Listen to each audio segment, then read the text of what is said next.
Merry Meet Weirdos, I'm Gory B Movie, and this is, gosh, I think it's, is it week 7? What week are we in? Dun, dun, dun. Week 6 of our 13 weeks of Halloween. Oh, and Steven is here too. Hey. Well, hello. And yes, we are celebrating Halloween for 13 weeks with 13 Halloween movies going right up to Halloween Ends. This week we are doing one of my personal favorites, Halloween H20. And if you guys watch this show, you guys know I am a champion of the B movie, and this franchise is easy. You know, every single one of these movies is somebody's favorite Michael Myers or Halloween movie. Every single one. And so with these streams, what we're trying to do is, you know, celebrate these movies, talk about why we love them. I assume you've probably already seen them. You don't need me to recommend a Halloween movie to you. If you haven't seen the Halloween franchise, see it. There's my recommendation. You haven't seen it. What are you doing with your life? We're going to talk about why we love these movies, and we'll address some criticisms too. But mostly, this is about why we love them. And if you're not a fan, maybe you'll give it another chance. So today, my two guests, hopefully Destin's on his way. Haven't heard from him, but maybe he'll pop up. My two guests are Mr. FLIXTER, who has a great horror movie review channel, and CRAVEN Something Scary, Steven, who covers all things Wes Craven with a special emphasis on Scream. You're also going to catch some Halloween news on there, Halloween Ends. So guys, you want to say hello, introduce yourselves? Hello, world. I'm very happy to be here, Gory. Thank you for inviting me. This is my favorite Halloween movie by far, mainly because I was like a 90s kid. So when this came out, like it was right around the time like Scream came out and then Bride of Chucky came out. And this was just like, I think this was just after Bride of Chucky, actually. But yeah, this is very exciting to talk about this one because I have several notes here and I'm ready. I'm excited that you're excited. Steven, great to see you, man. Hey, you too, Gory. Thanks for the invitation. I'm very excited. I've been looking forward to this for quite a few days or even weeks, dare I say now. And yeah, I am very pumped about H20. It's one of my favorite sequels in the franchise. And every time I watch it, and not to jump ahead, but I'll just say it like this. I love this movie so much that the way this movie ends is the way it ends. There is no resurrection in my canon. So like, when I watch this, I watch 1, 2, and H20, and that's it. That little time capsule. We talked about Resurrection last week, and yeah, I agree with you. I like to see. I like Resurrection as a beer and pizza movie, but I do not like it as being connected to this movie. To me, that is the end of the movie. Resurrection is its own separate thing. I just kind of ignore the beginning of it. I like the beginning of it, but I don't consider it as a continuation of this movie. So 100% agree. And let's check in with the gory hole. What we got? What weirdos we got today? We got Extron Gaming, Outside the Nine, Entertainment Wizard, Beth. Awesome channel there, by the way, guys. If you guys want some awesome soundtracks to listen to, usually from vinyl, James has not seen H20. So we're probably going to spoil this for you, buddy. But I'm telling you right now, I highly recommend this. One of my favorites. Used to be my favorite in the franchise, even above Halloween. But we're going to get to that in a minute there. It's always a Strange toss-up for Monkey me. was It's on always last tricky. week's show. If you missed that, we had a lot of fun talking about Resurrection.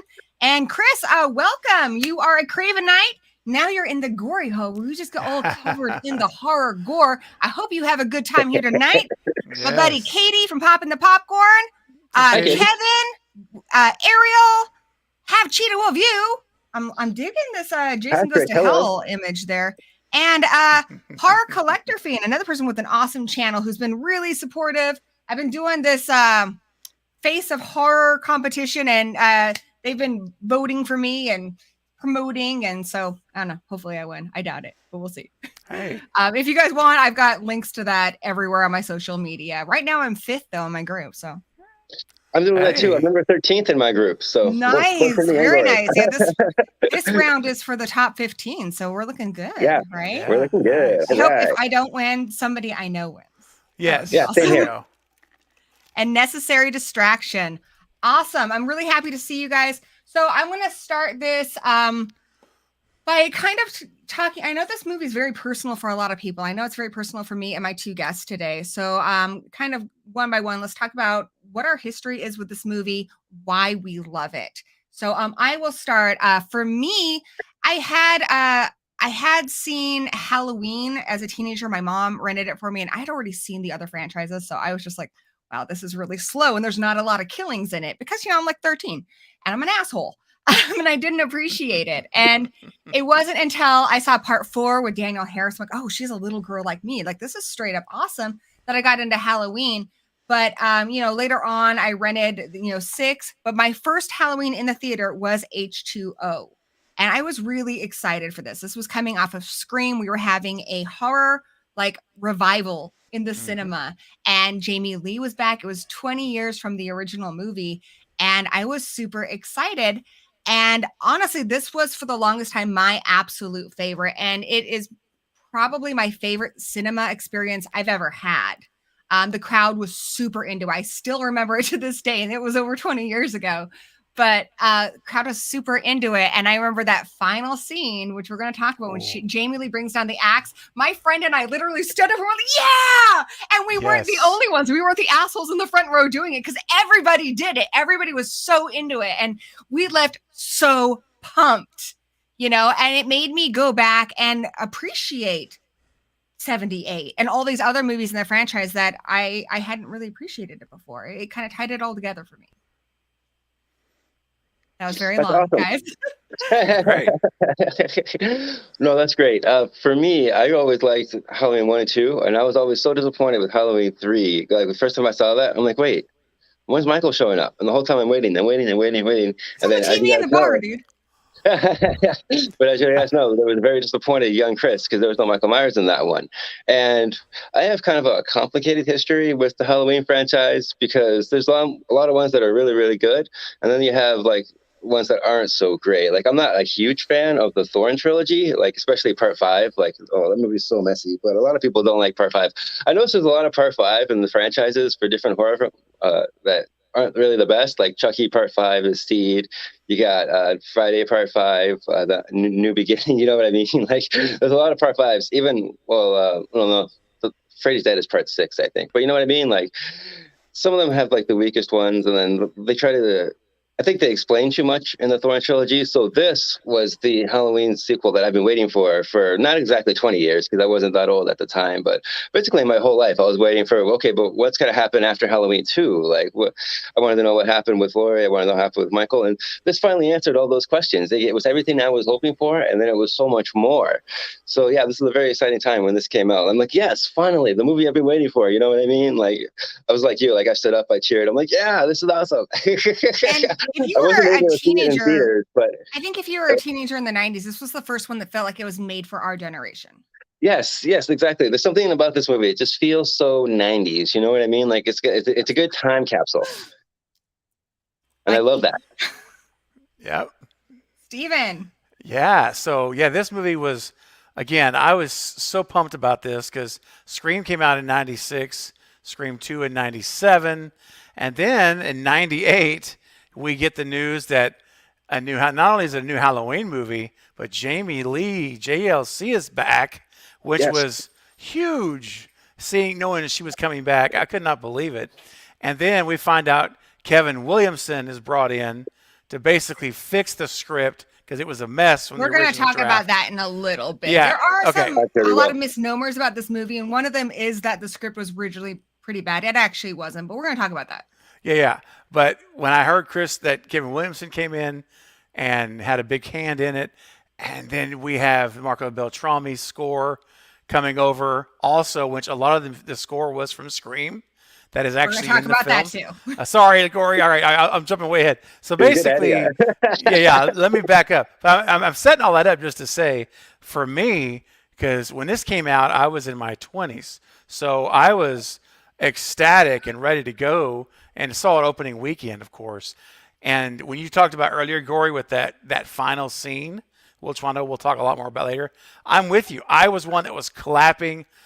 There was clapping throughout the theater. It was like exuberance because, dang it, yes, Laurie finally did it. You know, it was like, let's go. Yeah. And That's the closest. You know, when people watch sports and there's like a home run or a big, that's the closest I've ever been to that moment where the crowd stands up and everyone's like, yeah, like it was a sports arena moment. Totally. It's true though. You go to some theater experiences, like you go to the movies, and some experiences are like sporting events. Like that's what it feels like. Yeah, True. the cinema, I still remember it. And I was like 16, 17. And I still remember everyone just like on the edge of their seats, so into this film. Oh yeah, it was when she at the end there when they're when Michael's getting put in the coroner's van, and you see her like walking and grabbing the cop's gun. I'm like, what is happening? What's going on? What Laurie's completely got off the edge, But she was on a mission. Like she didn't care. She was going to end it, and I love that. So anyway, I love everything about H2O, really. Sure, it's not perfect, but I'm telling you right now, it's a great movie. It's fun. For me, it hits all the buttons that I want in a Halloween movie. Suspenseful. Still to this day, is very suspenseful when I watch it. I feel the tension, And it's very simple too. It's a very simple story, and I feel a lot of slashers nowadays overcomplicate themselves when you can just stick to this basic slasher script and still make a good movie. Like it's got all the fundamentals, like what you're saying, and it's awesome. Never gets old. Yeah, I mean, the original what I Halloween. like about this film is it really brought it back to basics because the original '78, it shouldn't be a masterpiece, but it is. It is the simplest damn story. A babysitter gets attacked by a maniac who escaped from mental. That's it. That's it. But it's so much bigger than that because the way it was filmed, because of the acting in it, it became elevated to this masterpiece. But all the other movies, they add so much more to it. And I think they're great in their own way. I always think of Halloween, the franchise, as like a bag of candy, and I wouldn't throw any of it out. But there are some pieces I like more than others. And this movie, it's very simple. It's all in one night, just like the original. We get that build up. We get that suspense. They draw out these scares. They really draw it out. It's not an emphasis on the reveal. It's an emphasis on the build up. And this movie did it beautifully. And I'm going to get into a little bit about how this movie came to be. So it actually came from two different areas simultaneously kind of coming together. On the one hand, we had Robert Zappia, who wrote the original script. He did a good job. He did. He had an idea because they wanted this to be a direct-to-video movie.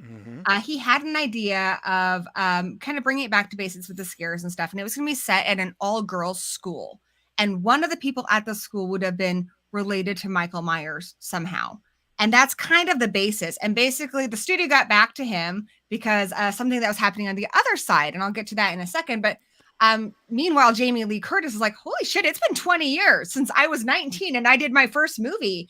And she was also looking to retire. And so she thought she wanted to go out the way she came in by revisiting this franchise. So she had lunch with Deborah Hill and John Carpenter. And at first they were kind of interested. They kind of lost interest, unfortunately. But she was pushing forward with this idea of bringing it back. So the studio got back to Robert and they said, okay, we like your idea, but we need you to rewrite the whole thing because now we've got Jamie Lee Curtis in it. So work her into it. So there's a lot of changes. At one point, her son is going to the all-girls school. Like it was kind of like how better to protect him than make him go to a school with a bunch of girls. But he did work really hard on it. However, towards the end, they did bring Kevin Williamson in to ghostwrite So he did add in some dialogue. Mostly what Kevin Williamson did was change the ending, because the biggest issue they had, and an issue, Jamie Lee Curtis, and I'm going to spoil it for you guys right now, so it's your last warning. Jamie Lee Curtis wanted to be the movie where she killed Michael Myers. And that was her whole thing. And then they told her that Mustafa Akkad, the producer, has a clause where you can't kill Michael Myers. So she was like, fuck it, I'm done. And she basically was going to quit. And then Kevin Williamson, was like, okay, we'll do this whole thing with the paramedic. And he's like, does that make you happy, Mustafa? And he's like, yes. Does that make you happy, Jamie? Yes. And she said, so long as you can watch this movie and you can believe he's dead like she does, she's happy. Everybody is back on board. Jamie Lee is as much a producer of this movie as the screenwriter and everything else. A lot of this movie was her idea. She was also doing Virus, which is probably the movie she hated working on the most. She hated the director. So she picked the director for this movie. Since they couldn't get John Carpenter, she really loved working with Steve Miner, who had done Friday 2 and 3. And they had done Forever Young together. She loved working with him, and she was able to get him on board because, she wanted somebody that she could collaborate with. So that's kind of our setup there. If you guys want to add anything. Well said. Well said. Very well said. Yeah, that's great. I mean, and I often call this movie Halloween instead of Halloween, because like it's just, and plus, and I think that we talked about earlier a little bit how it has that 90s feel.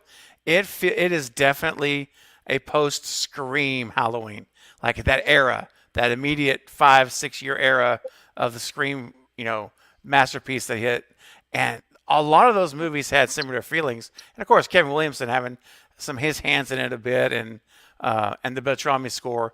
But I'm just glad that it worked out the way that it did, and I thought Steve Miner did a good job. I was very happy with it. That score. The score is actually a big bummer. Really? Ottman, the original composer, was given. So here's the problem with Steve Miner doing this movie. He did a great job, but him and his DP were also doing Lake Placid, and originally he turned it down because he had already committed to Lake Placid. But with the shooting schedule, he thought he could do both. So unfortunately, our director is supposed to be the person who communicates to everybody and gets everyone on the same page. Steve Miner didn't do the best job of that. So he told his composer, something Ottman.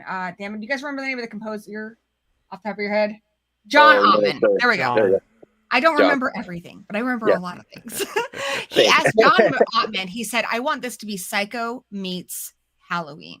And John Ottman was so excited because there's a lot of Psycho in this movie. A lot of Psycho. Yes. Steve Miner, as a child, could not finish that movie. He was at the theater with his mom. His mom said, okay, fine, go wait outside. He didn't finish it until he was an adult. So it's a huge part of his life. And so the idea of working with Jamie again and bringing Janet Leigh in was so exciting for him. So he said, I want Psycho meets Halloween. And if you listen to the original score on the Blu-ray, it's really good. It is Psycho meets. It's a great score. Unfortunately, they previewed it with bits of stuff that wasn't made for the movie. It was taken from Scream. It was stuff taken from Mimic. Marco Beltrami didn't actually make anything for this movie. It was just his music taken from Scream. Right. That was the temporary score that was played for the Weinsteins. And they liked that. And so when Ottman played his score for Steve Miner, he's like, that's great. Goes to do Lake Placid. And there's nobody there to talk to the producers. And the producers got a bug up their ass that they liked what they liked. So you can hear his John Ottman score in a few key places in the movie. That opening, that's all his score. And I think it's beautiful. And I wish they would have just trusted him and let him do it, because that's one of the criticisms of this movie. And I think it's really unfair. Yeah. I just personally love hearing some of the Scream music in the movie. I think it's pretty cool. Like, there's those scenes where he's coming up and walking after him, and it's the music where I can remember Ghostface chasing, in that exact same music. It's like, it's so wild. But I do like the other music as well. And you're right, like when Janet Leigh appears there as Norma, which is so great, in her car, and it's the same license plate as the car in Psycho, which is crazy. And that whole Psycho thing, they just inserted right there for like 6 seconds. They just play the Psycho. It's so cool. And those are just Easter eggs that, if you don't know, if you're not familiar with Psycho, that's all going to go over your head. But if There are you so do many know Psycho it, Easter eggs. I so noticed many. a new one. I noticed a new one in my rewatch when Norma, who is the character that Janet Leigh plays, she first is introduced. She says, "And the showers in the girls' locker room are clogged again." I'm like, oh, the showers. Yes. Like there's so many Yes. things. Or how at one point, John calls his friend a psycho, and that's a whole thing. That's actually a thing in one of the rewrite in what. Zappia had to rewrite this many fucking times. And in one of the versions, Charlie actually was the killer. He was a copycat Michael Myers killer. And then Michael Myers actually shows up and kills him and then kind of takes over from there. Wow. Okay. They ended up getting rid of that. And they're like, you're just going to be the horny teenager. And he's like, I'm okay with that. That's fine by me. So we'll be seeing that version. From the original Psycho. The car that Janet Leigh goes to? Oh, yeah. The car. Yeah, the original car. Yeah. Yeah, man. It's the same make and model. It's not same the make exact and model. car. Oh, I look at it. Yeah, but still. Yeah. Yep. But yeah, it's real. And like you said, the same license plate. Same license plate. So basically, that original version of H2O is what we're going to see in 3 weeks with Inns, with the copycat, and then Michael killing the cop. Basically, that's a good point. We'll probably see that come to life in 3 weeks. And I think that would have made it even more Scream-like in a way, because you would have had these like two killers. Yes. Yeah, that's I right. think it would have been interesting, and I think you're right. We're going to get to explore that in a bit, and I'm excited. I think it's really I'm going to be able to interesting do things differently this week just because I love this movie so much. And so I've decided, because I'm a dork, going through this movie kind of chronologically. So let's talk about that opening, guys. This is my favorite opening in a Halloween movie, even more than 78. There, I said it. Oh, yeah. Yeah. I love the little subtle touches to Friday the 13th. Like the first time you see Joseph Gordon-Levitt's character, he's wearing the Jason masks. His nice little fake out jump scare there. And Steve Miner was the person who gave us the Jason mask in part 3. Yeah, part 3 is my favorite, actually, of that franchise. I'll remember that, because eventually I'm going to do all those Jason movies too. Ooh, good. And I love Jason 10, there's a from few the opening credits fun little things there. One, they brought back. This thing is littered with homages to other films in the franchise, like bringing back Mr. Sandman from part 2. Yep. Which is a nice little way of saying, hey, we're going to get Jamie Lee back because she was in that movie. I also love that they brought back Marion Chambers, played by Nancy Stevens, who has returned for the new ones. I don't know if a lot of people know this. I forgot to mention this last week, but Nancy Stevens, she was also in parts 1 and 2, but she met her husband, Rick Rosenthal, who was the director of Halloween 2 while filming that movie. Rick Rosenthal returned and did Resurrection right after this one. Yeah. Like a big old family, guys. That's awesome. True. She's great. Joseph Gordon-Levitt was not a star yet, but I think he was the kid from 30 Rock at the time. Yeah. Yep. Third Rock from the Sun. Third Rock from the Sun, yeah. He was the kid from Third Rock from the Sun. He wasn't like a big star yet, so that was pretty exciting. I think this was even before 10 Things I Hate About You. The camera movements and everything in this opening, the way it draws out the suspense, the misdirection where you think it's gonna get Marion first, it goes after the boys. The lines are you can tell when there's a Kevin Williamson line, like been suspended for 3 or 5 times this year for getting a little happy with the stare. I'm like, oh, that's a Kevin. When I say Smokey's back, he's like, yeah, I know you can tell too, Steven. My favorite line in the whole movie is also in this opening when he says, "Has anyone ever told you smoking kills?" Which is funny because Marion's known as the smoky nurse, but secondhand smoke. Secondhand smoke, yeah. And she's like, "Yeah, but they're already dead," and that's actually dead. true. They are all dead. That was awesome. And I love how I love how Halloween influenced the original Scream, but now it's come full circle and Scream influenced this one 20 years later. That's pretty cool. It is. And something else I wanted to talk about is during that opening, because basically you find out Michael Myers has gone to her house because he wants to know where Laurie is. And we don't know why 20 years later. But we're going to get to that in a little bit. But you get this voiceover from Loomis, and a lot of people think this was taken from the original 78. It was not. They could not do that because they couldn't remove the sound effects and the score from Loomis's speech in 78. So they had a really hard task of finding somebody who could sound exactly like him. So they get Tom Kane, and I love that he is Professor Utonium in Powerpuff Girls. Professor Utonium in Powerpuff Girls is Dr. Loomis in this movie, guys. That is like my favorite fun fact I've ever fun facted. And they did a good job. They got Donald Pleasance's best friend, and they sat with him. They're like, you know him, you know how he sounds. And he just did the line over and over again. And the guy was like, nope, nope, nope. And after about 50 times, he was like, that's it. And yeah, I think honestly, it sounds perfect. Yeah. Sounds really good. Yeah, it's awesome.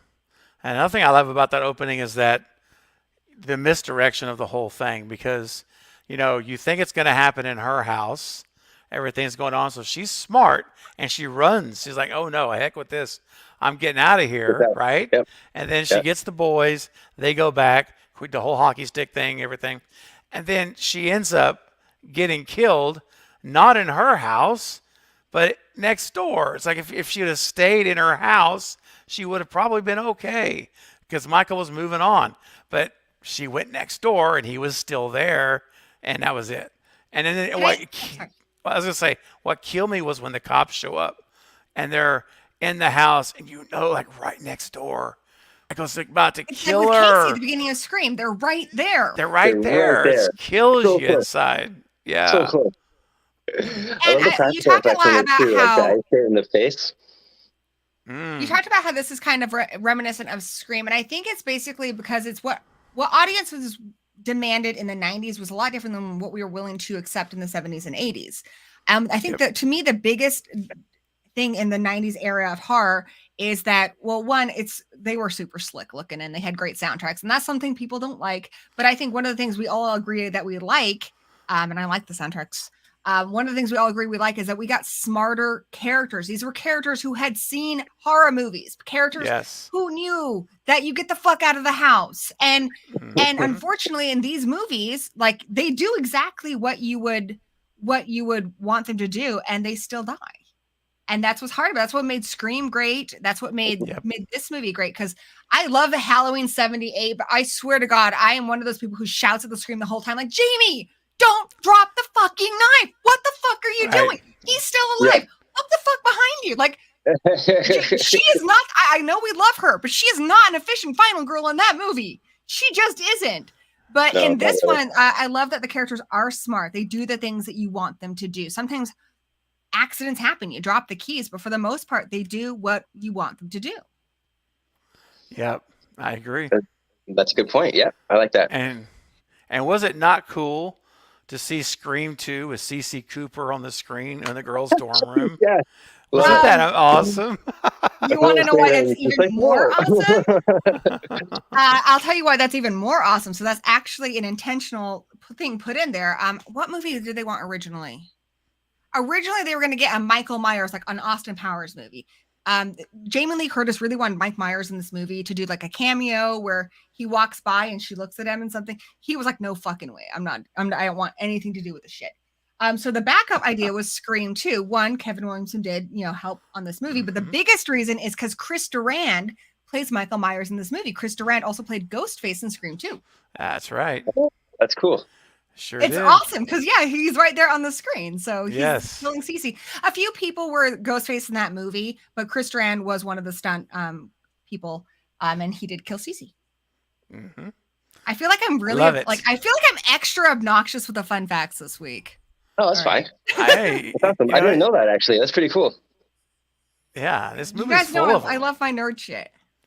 Yeah, it's absolutely. And I love that one scene with Michelle Williams in the classroom, how they recreate that other scene in the original. She's looking in the classroom and she looks out the window. She sees Michael there. And then she looks away for a minute and she looks back and then all of a sudden Michael's not there. But they do it a little bit differently. They put their own little spin on it. So it's not just an exact copy. That's one of my biggest problems with like that Psycho remake. It's beat for beat, exactly the same movie except in color. Like it's like, why? Yeah, why? I don't speak of that Psycho remake. That was horrific. She does the thing that Lori does where she answers the question even though it looks like she's not paying attention. Yeah, exactly. And I love how they relate it to Frankenstein and they kind of make the same comparison to the Halloween franchise about facing your monsters and your inner demons and stuff like that. I love how this movie's not just all style. There's actually some substance to it. You know what I mean? Like it really makes you think. So after the opening, we go to Hillcrest Academy, which I think was an I'm getting ahead of interesting. No, you're fine. You're fine. We're going to Hillcrest Academy, where we meet our majority of our characters. So let's talk about them a bit. Josh Hartnett, this was his very first movie. Now, he had already signed on to do The Faculty with Robert Rodriguez. And they told him, they're like, we also want you to read for this other thing. So his actual first movie, that's why it says introducing Josh Hartnett, even though he had already agreed to do The Faculty, was this movie. So he had done some theater and stuff, but you should watch the behind the scenes stuff because Steve Miner is just like constantly having to tell him like how to hit his marks and stuff, like because he didn't know his first movie. And luckily, like you can see just the camaraderie. Like Jamie Lee Curtis is like, she is great with other actors. She worked with him a lot, trying to get emotion and stuff out of him, and it was great.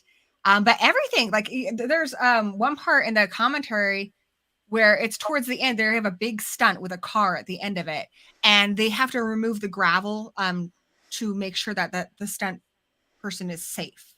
And she sees them and she's like, well, what are you doing? They explain it to her and she starts helping. Like that's Jamie Lee Curtis. She gets involved in every aspect of the movie.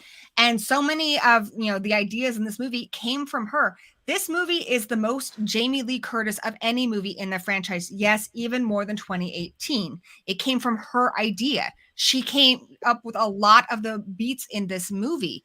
She was hand in hand with Steve Miner in like coming up with how to like shoot stuff. Like she worked really, really hard on this. Whereas 2018, I think she did a fantastic job, but they brought her in for that. This was her baby. It was her. It was based on an idea she had. So she's really passionate about this. And she had to do a contract that said she'd do a sequel. And she really didn't want to do it. She also wanted this to be her last movie, but obviously we know that didn't happen. But yeah, she said long as she gets her movie the way she wants it. And that's what she called this. This was her movie. She wasn't a big fan of Resurrection, but this movie was a passion project for her. That's awesome. You can tell it really shows too. Like even when it came out, I remember like she was doing a lot of different interviews and stuff like that. Like she was really excited for this when it came out. Like she was really proud. Yeah. And she should be. She's terrific in it. And the whole cast is great. I think Josh Hartnett's great. What I love about Josh Hartnett, he hated how, especially in the 90s, everybody looked perfect on camera. He hated that. So he intentionally cut his hair, like fucked it up. He would wear a beanie every time he wasn't filming, so his hair was always fucked up, and he would just scruff it up a bit, just so he could look a little scruffier or a little more like a normal high school kid. I guess the makeup department fucking hated it, but he is very much his own person, and you could tell that he had a lot of talent in this film. Yeah, I even think he looks a lot like Jamie Lee Curtis, so I thought that was really good casting. Like they really do look like mother and son. Yeah, it's buy it. I buy it. Plus I think it helps too that Jamie Lee's hair is kind of short. They both kind of have the same hairdo, very similar hairdos if you think about it. Very, kind of like, oh yeah. Another scene while I'm thinking of it, because I may not think of it later, but when Molly is in the classroom and Jamie Lee's teaching, and she looks out the window. It's the classic homage to 78 when she looks out to her left, and there's Michael at the gate, the door, where there's a hole, and she looks in and she looks back and he's gone. When she's like, that's such a staple of the franchise. I mean, we even see it in the new trilogy. Saw it in 2018, and Allison, so anyway, with Allison saw it, and I love those little nods. Attention to detail. Like attention shows to that detail. With their franchise. Yeah. Something else. Again, Jamie Lee Curtis was almost like the second. Your assistant director. What they typically do, a lot of what they do is they work with the extras a lot, because the director doesn't have time for that shit. So like a lot of those scenes, like when she's telling everybody, "Hey, you're going to Yosemite," no drugs, no kidding, all that stuff. She worked with the extras. She did it. She was talking to. I guess she she talks to everybody. She gets so involved with everyone. And she did way more than a leading actress is normally set to do in a film. Like she really was involved in like everything in this movie.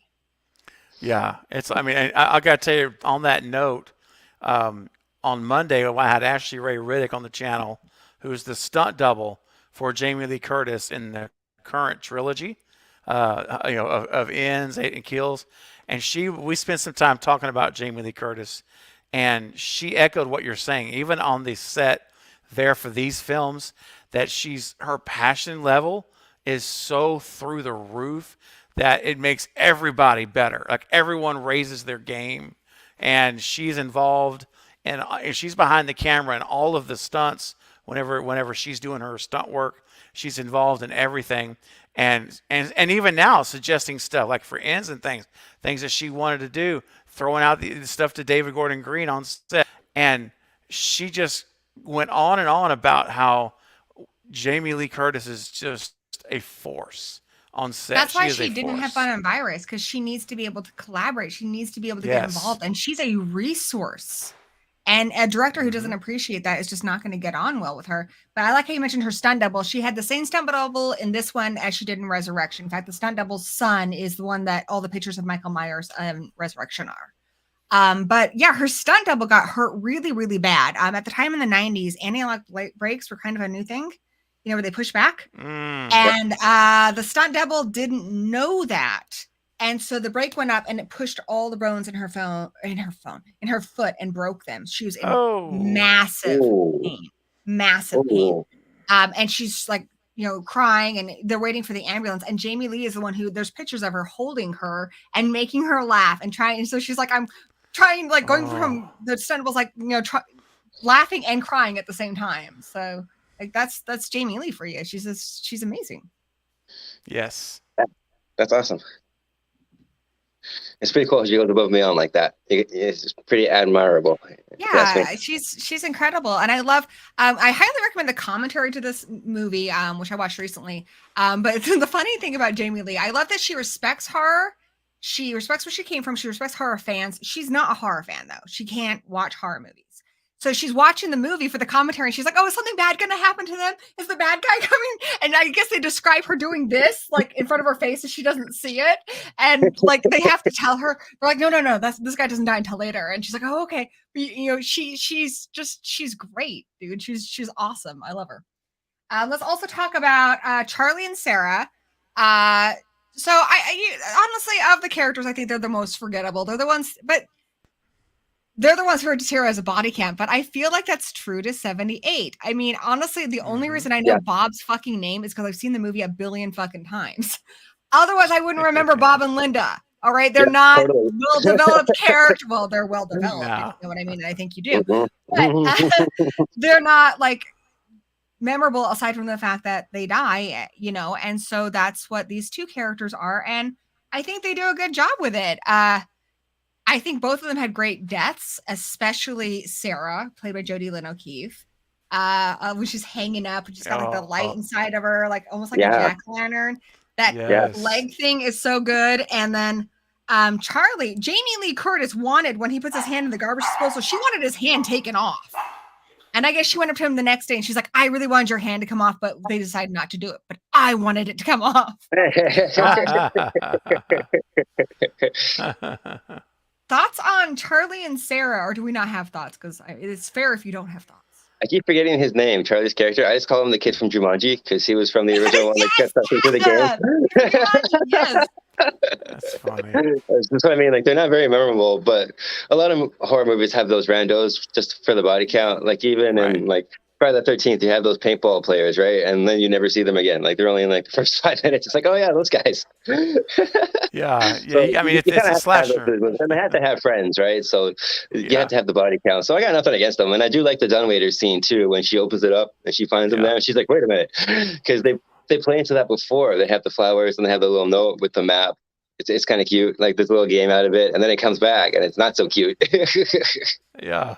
I think that was awesome. The sets in this were great. And also, Entertainment Wizard, coming in with those fun facts, said that Jamie Lee's stunt double had to finish that scene before she could give into the pain, which is awesome. I mean, man, really just did a good job. Can I talk about the setting for a second? I love how it's like the opposite of the original. The original is in a big open neighborhood, right? Well, this time they're boxed in. They're in this private school. It's all fences, right? So they're kind of like mice trapped in a cage almost. And Michael Myers is just picking them off one by one because they can't get out. The whole point is them trying to get out of the school. Yeah, I think it's really funny because she's taken her son out there to protect him, and it ends up becoming more of a prison. I mean, in multiple ways. Like, he just wants to go buy his girlfriend some fucking flowers, and he has to like beg the guard gate. You know, he's imprisoned here. He can't leave to go have a social life, or even just live his life. Like, he's going to be 18 soon, and she's got him under lock and key. His every move is planned, and in the end of it, they're secluded out there with Michael Myers, and help is far away. And it's kind of like what you're saying with Nurse Marion in the beginning. He would have been safer if he would have just went to Yosemite. I know, and he wanted to go too. Yeah. It's little things like that I love, and the more you watch it, the more you notice it. And I do like LL Cool. We haven't talked about him yet, but I like LL Cool J. This is a perfect transition. Let's talk about LL Cool J. Oh, you see what I did there? I love it. Let's do it. He's the aspiring writer, and I love how he's always on the phone with his girlfriend, and he's not really paying attention. So and that's kind of like his whole thing. And then, like, it's the one scene, especially when Michael Myers actually sneaks into the school. It's so clever because every time he turns around, he just misses Michael Myers by just a few seconds, and it's so creepy the way he does that. Like, he goes by, and then he looks, because that happens to me a lot. Like, you ever sense someone just like walk by or something like that, or someone's looking, you're like, wait, what? But then there's no one there. And it's funny how it plays into very common ways that people like interpret their own environments. You know what I mean? Like the way they hear the sounds, they just see something out of the corner of their eye. Like, what? But then, like, he's on the phone, right? So he doesn't really want to just put it down and go look around and stuff like that. Plus, you don't really expect anything to happen. And then there's the whole scene with the car that's kind of like a distraction. That's how he gets in. Oh, it's just so many different ways that it's clever, and it's just, you could tell Kevin Williamson like had a lot of fun trying to plan that scene out specifically. Yeah, and I love how Michael is very, as he always has been, and why, well, at least in the original too. And I love that they kept this where he's very disciplined, and because like LL Cool J is looking in the truck, Michael just walks right past him and he went in. He didn't kill him. At least at that time, he wanted to get into the property, and. And there was many times where he bypasses people because he's not about just spree killing. He's very disciplined in who he kills. And if you directly get into the line of the hurricane, it's going to strike you. But if you're off a little bit to the side, you might make it. He may just go past you. Michael Myers has never multitasked well. So if he's there to get a car, he's there to get a car. And he's not going to kill you unless you get in his way. Right. If like, one of my favorite scenes is actually in Rob Zombie's Halloween, where he's standing behind Lindsay, and you're like, oh my God, he's finishing the movie because he didn't finish it as a kid.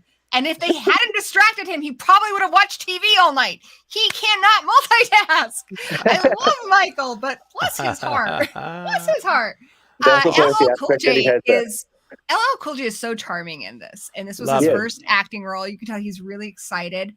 A little behind the scenes stuff. He had a whole entourage, like security guards with him and stuff. And Josh Hartnett was starstruck. So was Jodie Lynn O'Keefe, starstruck, because he's a big deal. I guess Josh Hartnett said that was his first CD, was LL Cool J. So he was just like, and he goes up to him, and he's just like, oh my gosh, like, I know everyone says this, and no bullshit. Your music means so much to me. Like, that's the soundtrack of my growing up. That was my first CD. And I guess it relaxed things a little bit. So when we have this scene where he's trying to sneak out, before they were just kind of reading their lines, but then, LL Cool J and him, they have a rapport. And that's when a lot of the ad libs come in. Like, he's like, and comb your hair. Total ad lib. Because he would tease him about like his appearance and his hair and stuff. And so they had a really nice relationship. And I think it just makes it so much more natural on camera. Yeah, I agree with that. Yep.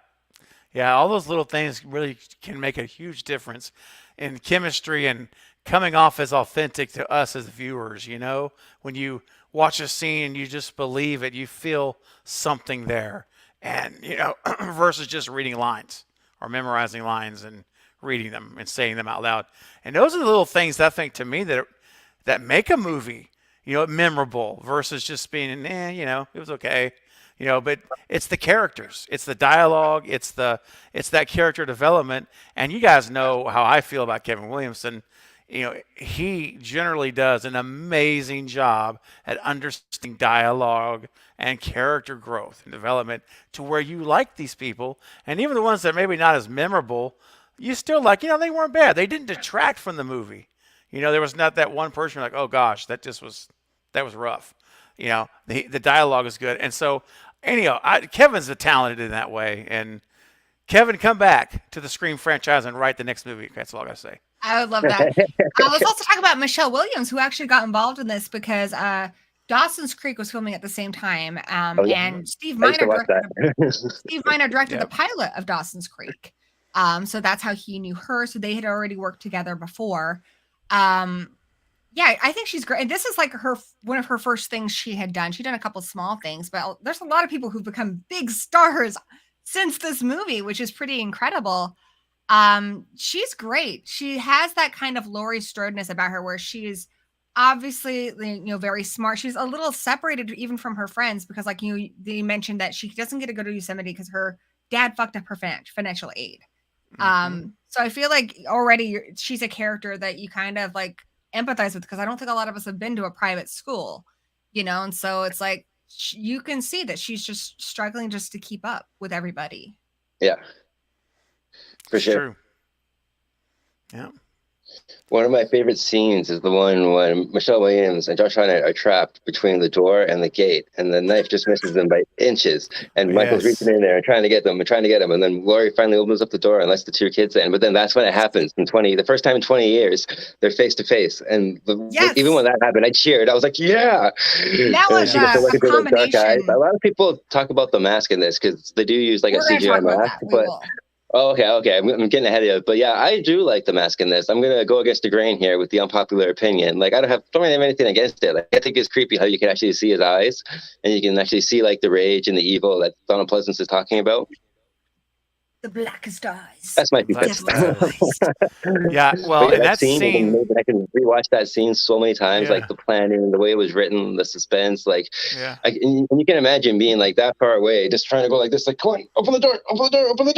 That the idea for that came from Kevin Williamson, which is, I think, is especially now with like ATMs, modern ATMs, is even more prevalent today, or relatable today.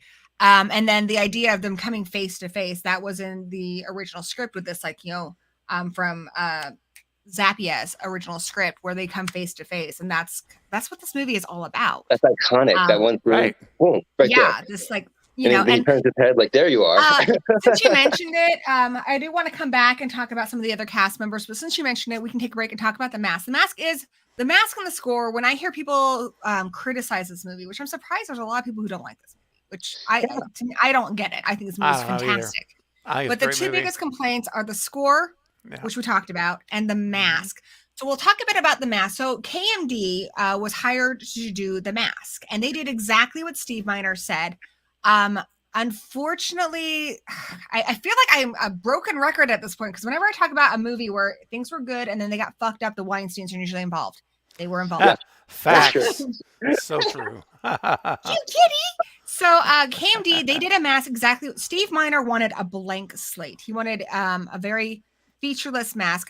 The mask he wanted, you can see it in some of the wide shots, and if you watch the trailer, that iconic scene with her face to face, that is the KMD mask. It's very white. It's more like Halloween 4. And they had all the masks there.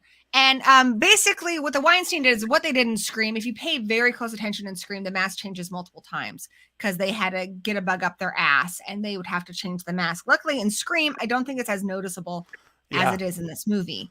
Yeah. So then what they did, Steve Miner goes to do like places. He comes back and the Weinsteins have a bug up their ass. They hate the mask. And he's like, we've been filming for 2 weeks with this mask. He's like, they're like, you're going to have to reshoot it. And he's like, are you fucking kidding me? This is the stupidest fucking shit.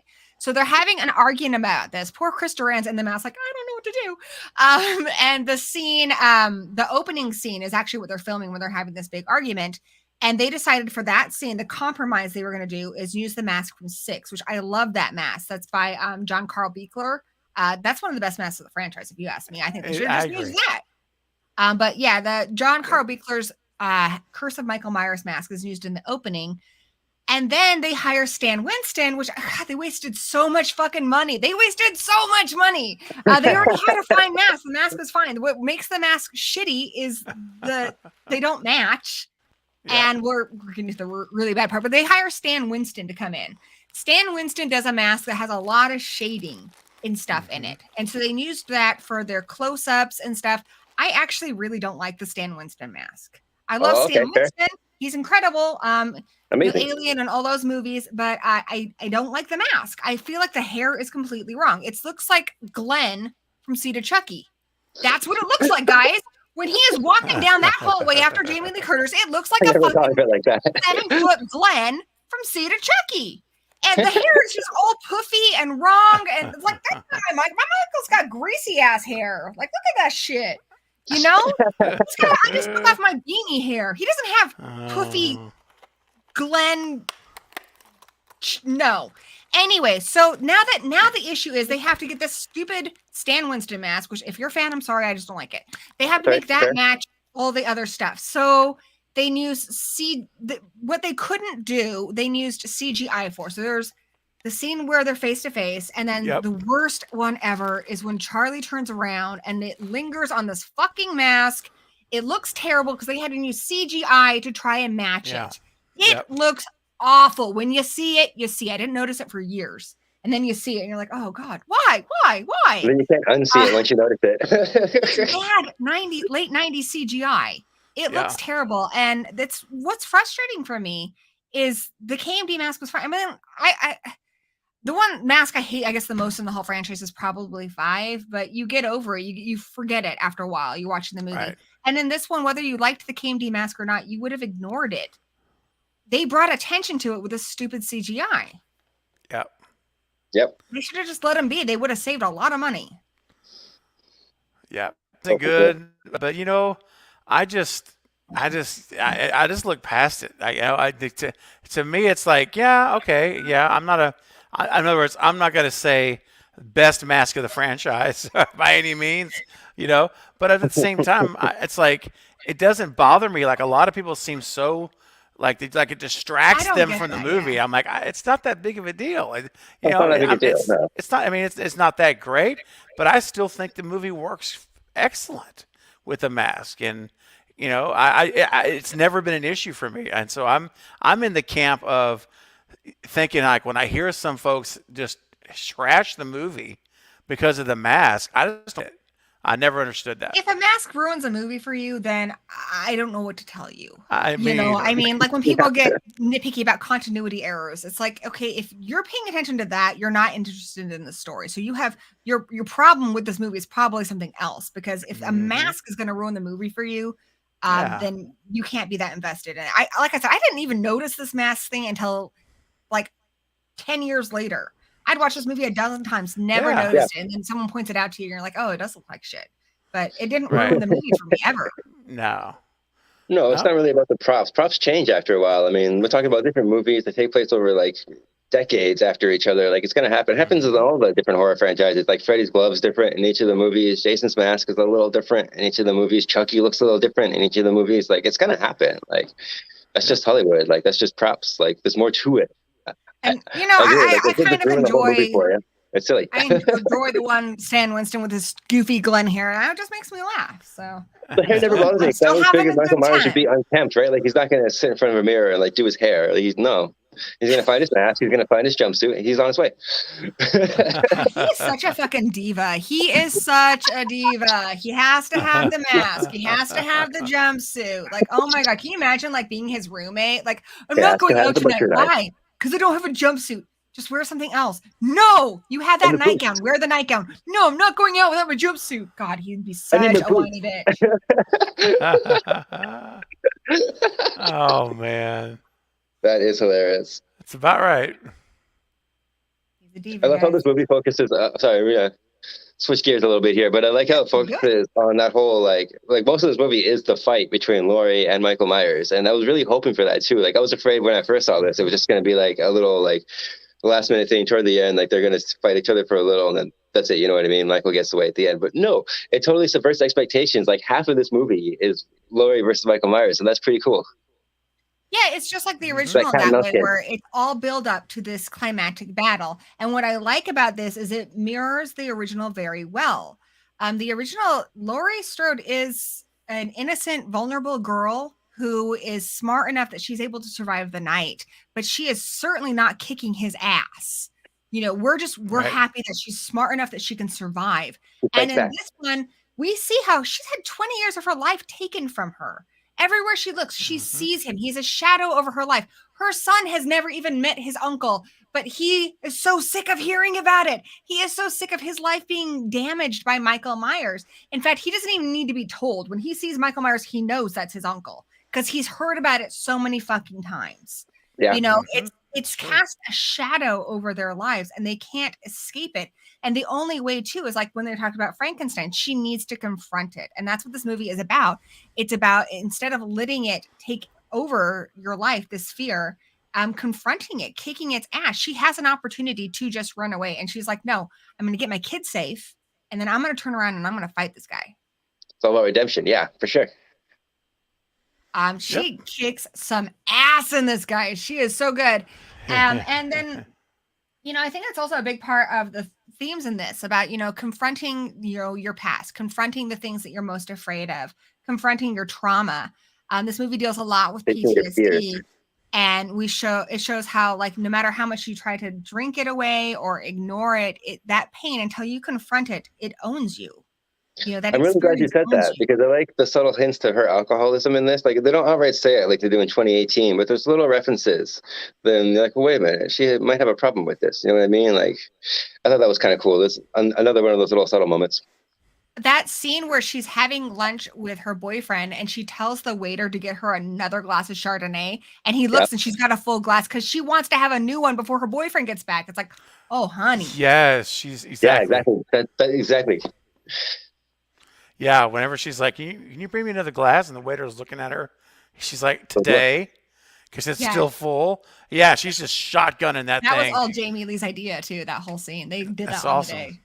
Well, and it's a way of non-verbally communicating where she's at, what her struggles are. You know, like she's living in this space, and it's consuming her. She is obsessed with this day to the point that she can't function without significant amount of alcohol just to try to cope with what's happening. And you know, you feel for her. I felt you really do. Exactly. And she's going through this it's not stuff with so her irritating. kid. And she's like, can you just give me one day? And he's like, I've given you 17 years. 17 Your years. crazy is bleeding out onto me.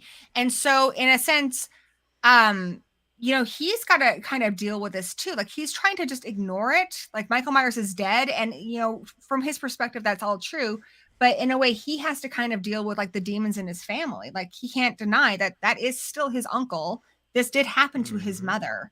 And, you know, he can't just say, like, we're just going to be normal. I'm going to celebrate Halloween this year. You know, this is a part of you, too. It's in your blood. Yes. That's a good point. One thing, my only complaint about this movie, I don't agree with it. Like you said, the mask doesn't bother me. It's one of those things I'm like, I wish I could tweak that for you. Right. Yeah. You got a little schmutz on you. You got a little schmutz. Well, let's tweak a little. But the only thing that bothers me is the first half of this movie is so very much about Laurie Strode and her son and this relationship they have where he is almost the parent. You know, he is the one, he's like, do you need anything? He goes and gets her the medication. You know, he has proven that he's responsible and she doesn't trust him, you know, and he loves his mother. You can tell he loves his mother, but he's just like, you got to give me some trust here. You got to give me some space. And then the Michael Myers thing happens. And what I don't like about this movie is we never get a resolution. I love that the movie ends where it does, where she cuts off Michael Myers' head. It's a great moment. But I wish we would have had a moment between the two of them where he's like, now I get it. Now I see why you're so damaged because it's scary. This is horrifying. Right. You know, I want him to get it. And I want her to be like, wow, the thing I was always afraid of happened and you were okay. You held your own. Yeah. I wanted this moment between them so bad. Yeah. Yeah. A lot of horror movies have that problem, though. They just have that abrupt ending and you're like, oh, that's it? But it's still a great movie. Like, there's very few things I have to complain about this, but that is one of them, too. I have to agree. It stops too abruptly. Like, it's cool how it ends, but you just want a little bit more. Like, one more scene would have helped. Just one scene, like 2-minute scene. Perfect. I think what they could have done is that scene where they're in the car and she's like telling, Michelle Williams like to drive or whatever. I think they could have put in something there. Yeah. Yeah. That's what I mean, quick. if I was making the movie, that's what I would say. Just like, we need a beat between these two people. Because up until that point, Kevin Williamson is so good at showing and not telling with a lot of what's going on with these characters, like just through dialogue and just like the little action, like the wine glass scene. And there's so much in this movie that just shows you this world. And it really gives you a good idea in a sense of what it was like in this private school before Michael showed up, during, and then they don't do after. They just leave that part out. And that does bother me too. Well, and it wasn't just him. He came in, he did, my cousin's a screenwriter, and he's had to do this for a lot of movies where you come in and you tweak some things, you add some dialogue and stuff, but there was already a script. So it's not even just like on him, it's on Zappia. Yeah, that's true. Also, a lot of stuff came from Jamie Lee Curtis, but she says the moment for her when the movie starts is when they look each other in the eye, and then you're like, this is it. This is what this whole thing is about. And I really think that the focus for her was very much on her and Michael, but unfortunately, because Michael doesn't talk, then you would have half a movie with nothing. And so I feel like they used her son as a filler, but for the audience, I think, well, you've given us so much here. We need a resolution to it. But I feel like she's talking to him as a way of like explaining her situation with Michael. And, it's a minor complaint. I fucking love this movie. And as far as Michael, we're like, the question is why? And there's a great scene where she's talking to her boyfriend, played by Alan Arkin, and he's always psychoanalyzing her, and he thinks she's just playing around because everyone knows the story of Michael Myers. It'd be like if I told you guys like I was attacked by Ghostface, you're like, yeah, I saw Scream too, and then you find out, no, that I really was. I was actually the real Steve Prescott. You'd be like, are you fucking kidding me? That's what this is. He's like, you're Laurie Strode. You're from this famous story that everyone talks about. And she tells him, he killed my sister when she was 17. And he said, that's horrible that this happened to you. He killed your friends. How old are you? And she's like, I was 17. Then she looks, and that's why we have the whole birthday card thing, because she realizes her kid's 17. Now, I don't know why Michael is obsessed with fucking 17. The only thing 17. I can do is he's a fucking Winger fan, we're only 17.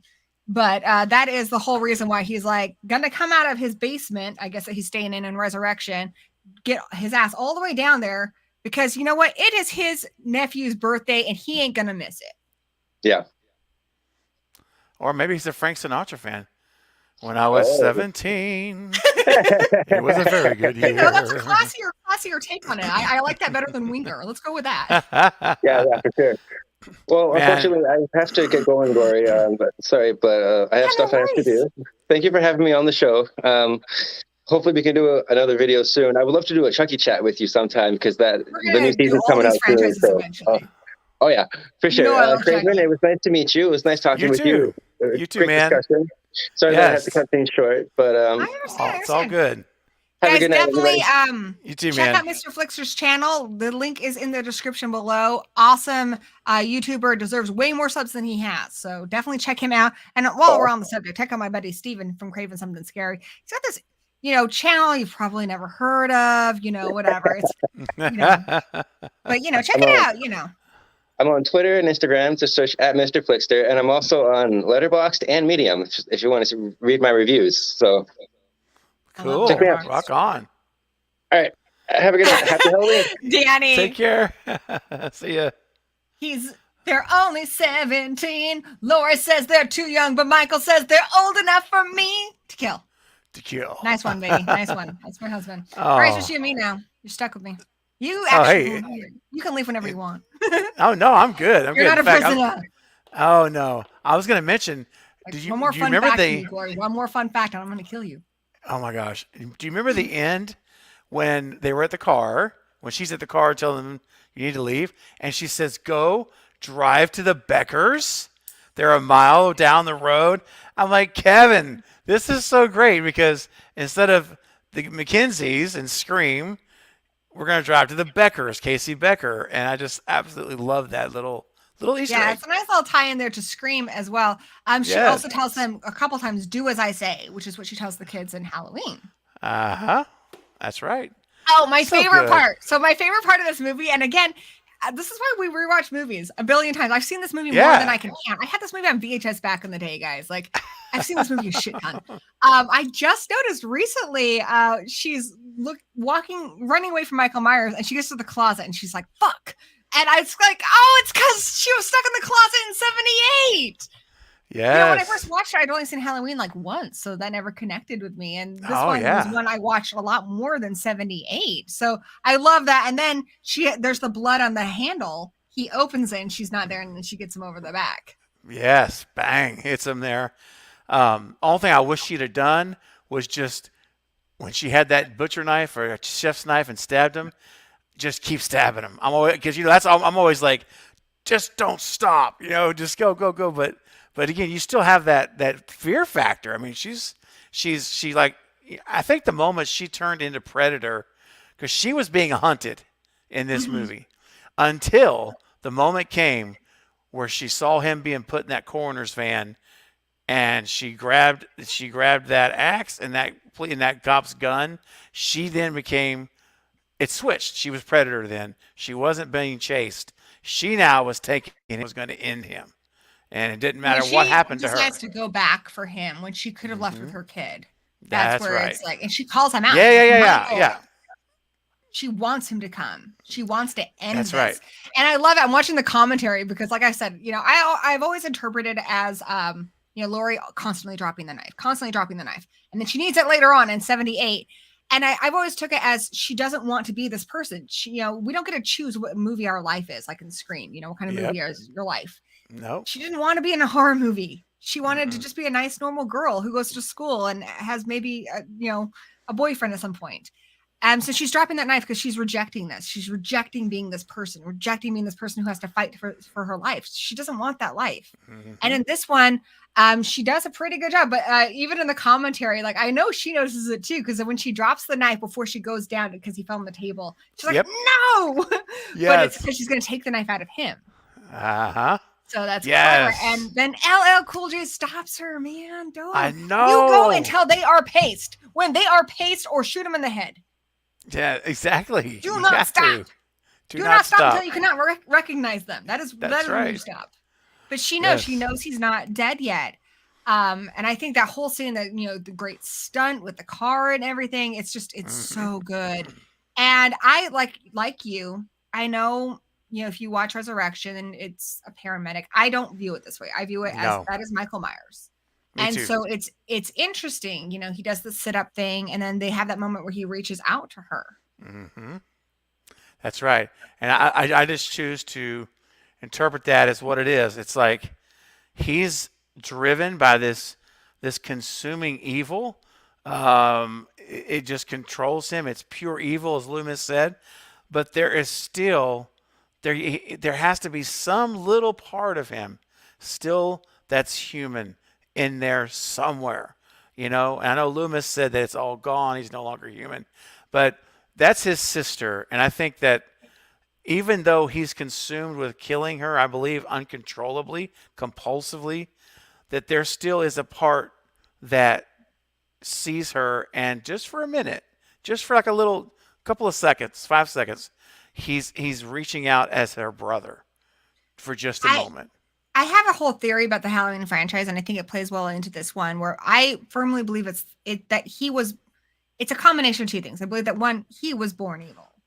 He is just evil, inexplicably evil. But I feel like he might not have killed someone at 6 years old if it wasn't for that clown mask. There's something wrong with that mask that pushed him to kill. He feeds off the mask, just like the mask feeds off of him. That mask calls to him, and that's what pushes him to kill his sister. I believe that's a Silver Shamrock mask.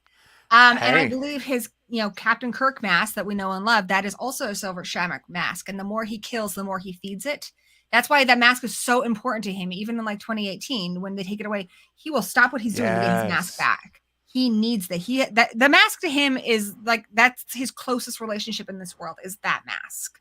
And that's because it's like a living entity, But I feel like there is a part of him that is still human. And that is why he kills his family. I feel like he kills them because they are a reminder of his humanity. And we see a little bit of that there, where if for a second there, he is a brother, that is his sister. That's right. But the whole reason, that's why he's going after John. He's never even fucking met John, but that's his family. And anything that makes him human, he gets rid of. Mm-hmm. Very good. He's just the shape. It's the shape. Yeah. I love it. And I love the mystery of not knowing. And I think, I really hope and I, excuse me, expect that David Gordon Green is not going to try him in this trilogy. I still think, for a while there, I was going around with the whole Silver Shamrock, because we know Silver Shamrock masks are in this trilogy. People say, oh, that's not in the timeline. Did you see the mask with the Silver Shamrock? And Kills, you actually see the Shamrock emblem, the little emblem on the back of the mask. So we know they're there. But, the whole radio tower discussion, not to shift too far away, but, we had talked about the radio tower and ends. Could that be controlling like Colonel did in 3? I don't think so. I think that David Gordon Green is going to respect the John Carpenter lore, the mythology of 78, where we don't know. The mystery stays intact. And that's what I hope. I don't want any explanation. I want us to be able to sit here saying, Gory, we don't know exactly what it is or how it got there, but there's something there that's more than human. That's what's fascinating about Michael. Like, we have Donald Pleasance, who it became Loomis, it became an obsession with him. Why are you evil? And he just gives up. He's like, I don't know. He's just evil.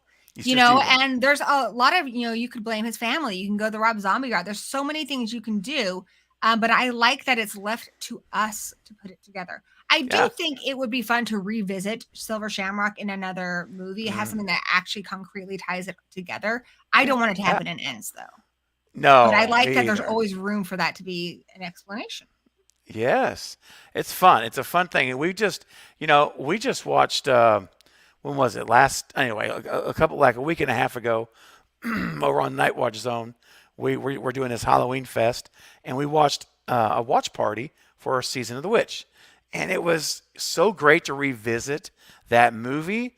And again, it just reminded me how much I thoroughly enjoy it. Like, I know there's no Michael, but that movie's good. And I love it. I can't wait to talk about that one. Yes. I'm going backwards with these. So it's leading up to Halloween night where we talk about 78, which we will be here for.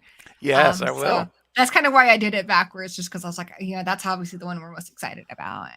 So I can't wait for that. And it's fun watching these. It's fun watching these backwards. I don't know if anyone's ever done that. You can't do it with every franchise, but there's so many restarts and stuff in this one that I think you can.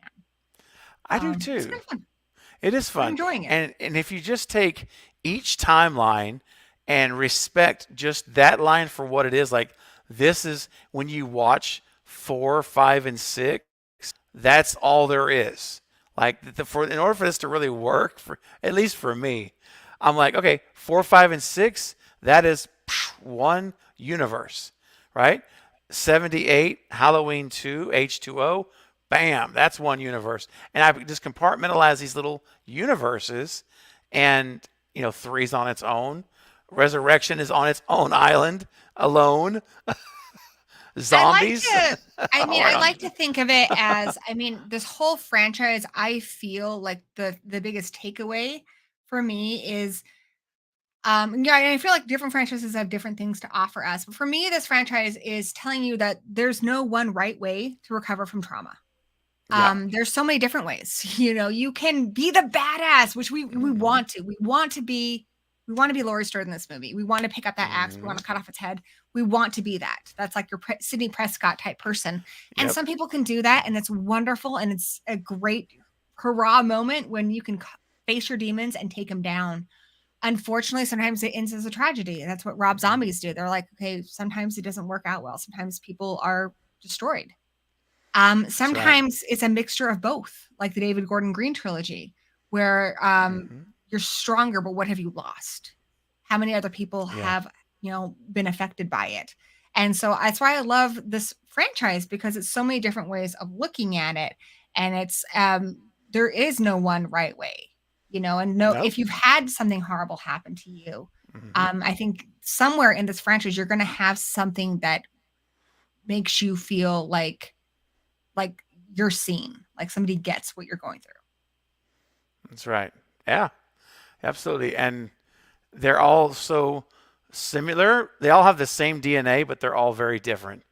They all are so unique, and they give us so much to talk about. Like the masks in every movie is different. Like we could literally talk about them. We could do a whole stream on the masks. We could do a mask ranking video where we just talk There's about a masks. lot. Yeah. When Yeah. I probably won't do streams of these individual movies again because I want to do other franchises and stuff. But oh my God, there's so many other things I can make Halloween videos about. Oh yeah, it's endless so almost.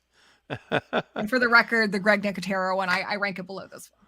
Yeah. Going from 5. I just don't like From it. 5. Yeah. I don't like it. Well, I don't like how people call it the witch mask either. Okay, guys, I know I have a big nose. Not all of my people do. I haven't seen 5 in a while. We're watching it Saturday night on the Night Watches channel this Saturday.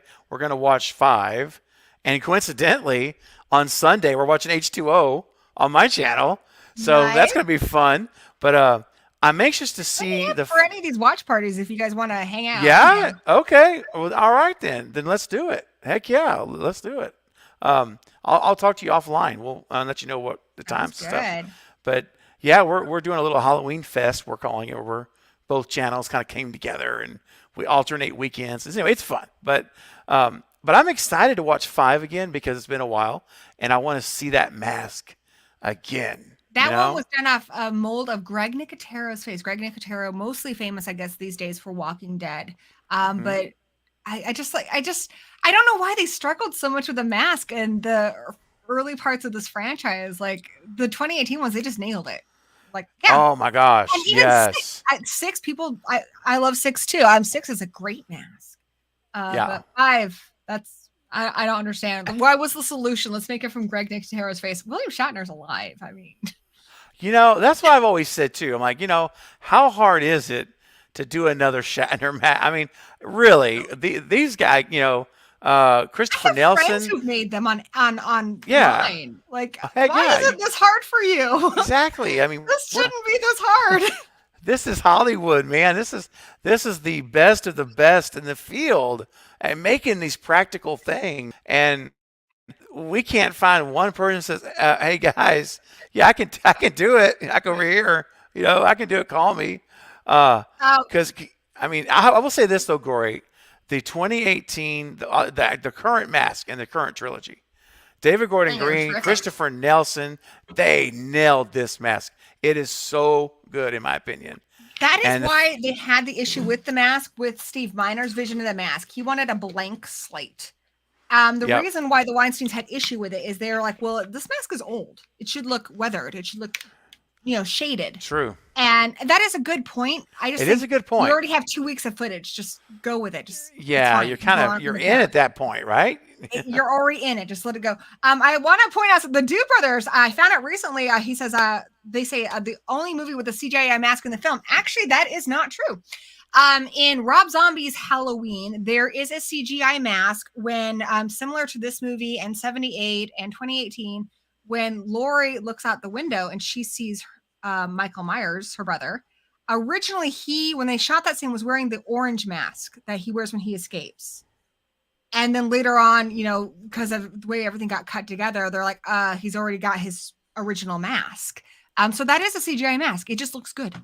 I think if you're using CGI for little things and things far away, it's probably fine. Also, our CGI is better now than it was in 98. Oh, gosh, yes. But it was a mistake in 98 with, new CGI technology to have it that big on the screen. That's true. I mean, when CGI back then, like, everyone was like, "Oh, this is amazing!" Right at the time, it was like, "Oh, look at this look how what we can do." But when it doesn't age Jurassic well. Park and Terminator 2, there are some movies where they did a phenomenal job. I think the CGI but those think about it, Gory. More the money. Budget for those movies. A lot of movies were like, well, we're going to do it too, but we're going to spend not as much money on it. And it's like, you either put the money into it or don't do it. And, I know some of it was the coloring and stuff in post with this mask, but mostly I think the Weinsteins were just like, ooh, no technology. And it's like, yeah, new toys. We want to be on the cutting edge. I honestly have to say, I can only imagine how this film all of the Miramax releases in that period, the Scream films, if Harvey and Bob had just went away and said, you know what, we're going to hire the people we trust. Here's your budget. Go make a movie. We can't wait to see it. And let the artist create and let That's them the do. problem is they don't trust their artists enough. And No, Bob has some great ideas with Scream, and he had a few good ideas with this movie too. Sometimes Bob like actually comes through. But the biggest problem with both of them is they don't trust the people they hire to do the job. no, They're constantly on the phone, no. constantly, and that annoys me because the Yes, first thing they ever did was the burning. Like you came into this as filmmakers, so why don't you get it? that's right. Exactly. Yeah, I mean, in case in point, you've got Wes Craven, a living legend, a They were legend. lucky to get him. Yes, my gosh, you've got him, and what do? You shackle him. You don't let the man Yeah, do it makes his me sad that vision. he said that Scream 4 didn't even feel like his movie because of what they did to Yeah. him. Rob Zombie said Yes. the worst experience he's ever had in his life making a movie was doing Halloween 1 and 2 because Oh, every 2 hours or every hour he'd get a call saying, no, change this, no, reshoot this. And he's just like, let me do my job. exactly. You paying me for this. Trust me to do it. And I'll never forget when Lynn McCree was talking about one day on Scream 3 when they were filming, and she's like, she saw Wes was, looking kind of perturbed a little bit. He hung up the phone, and she's like, Wes, is everything okay? And he said, oh, it's going to be a Miramax kind of day. And he was just hung up with the Sucks. Weinsteins in New York on the phone. And it's like, it's just a shame, because uh, They have it's meddled with so many movies. so They have many. it's frustrating that people ask me a lot, why is Chucky your favorite franchise? And I'm like, because we were so fucking lucky that the deal that they made with Universal from the beginning is that you let us do our job. Yeah, And man, that's that's why great. you Yes, even when they've maybe misstepped or they made a movie that people didn't like, at least it was theirs to make. The artist made that decision to tell their story. yeah, I wish every franchise had that. me I think too. that's why some of these directors give up. Like I always say, dropping the baby off at the hospital or the fire station. I think that's why, because it's not fun to work for a big studio and have them like dictate every little thing you do. I know John Nope, Carpenter didn't like it. exactly. Yes, that's another good example. Uh, and I'm just That's why hoping, he did like, Prince of Darkness out of his own pocket because that's he right. hated making Big Trouble in Little China. Yep, he wanted to make it. He wanted to make his own movie funded. And can you imagine if we could get if we could get a studio that would just let him be and direct and write? Can you imagine, Gory B, that after Halloween Ends is over, we get an announcement next summer that Halloween is coming back in 2025 with a John Carpenter directed He Halloween movie? he is done with this franchise. He won't do I it. know. I'm He dreaming won't. here. I'm dreaming. I think that's a wonderful to dream, but and it's for other reasons too. He just didn't want to keep telling the same story. He dropped that baby Yeah, off at the fire station a long time ago. he did. He He did. does not want it You're sniffing right. around his porch anymore. But we're we're So we're lucky and blessed to have him doing the soundtrack for these we three are movies. very lucky, very Yeah. lucky. Yeah. That's what he wants to do with this, and so I think that's awesome. I think, you know, more It's power to him. something. I do Yeah. like though that Blumhouse, and I have my issues with that studio too, but for the most part, they Hmm. trust people to do their job. Yep. With Yep. 2018, with that whole trilogy, I feel like they've gotten a chance to tell the story they want to tell. And again, a lot of people didn't like Kills, but you know what? That was the movie they wanted to make, and they got to make it. And And they that did makes me it. happy. And I love. Yeah. And I'm in the minority, but I love it. I love Kills. I have no problem with it. It's not perfect.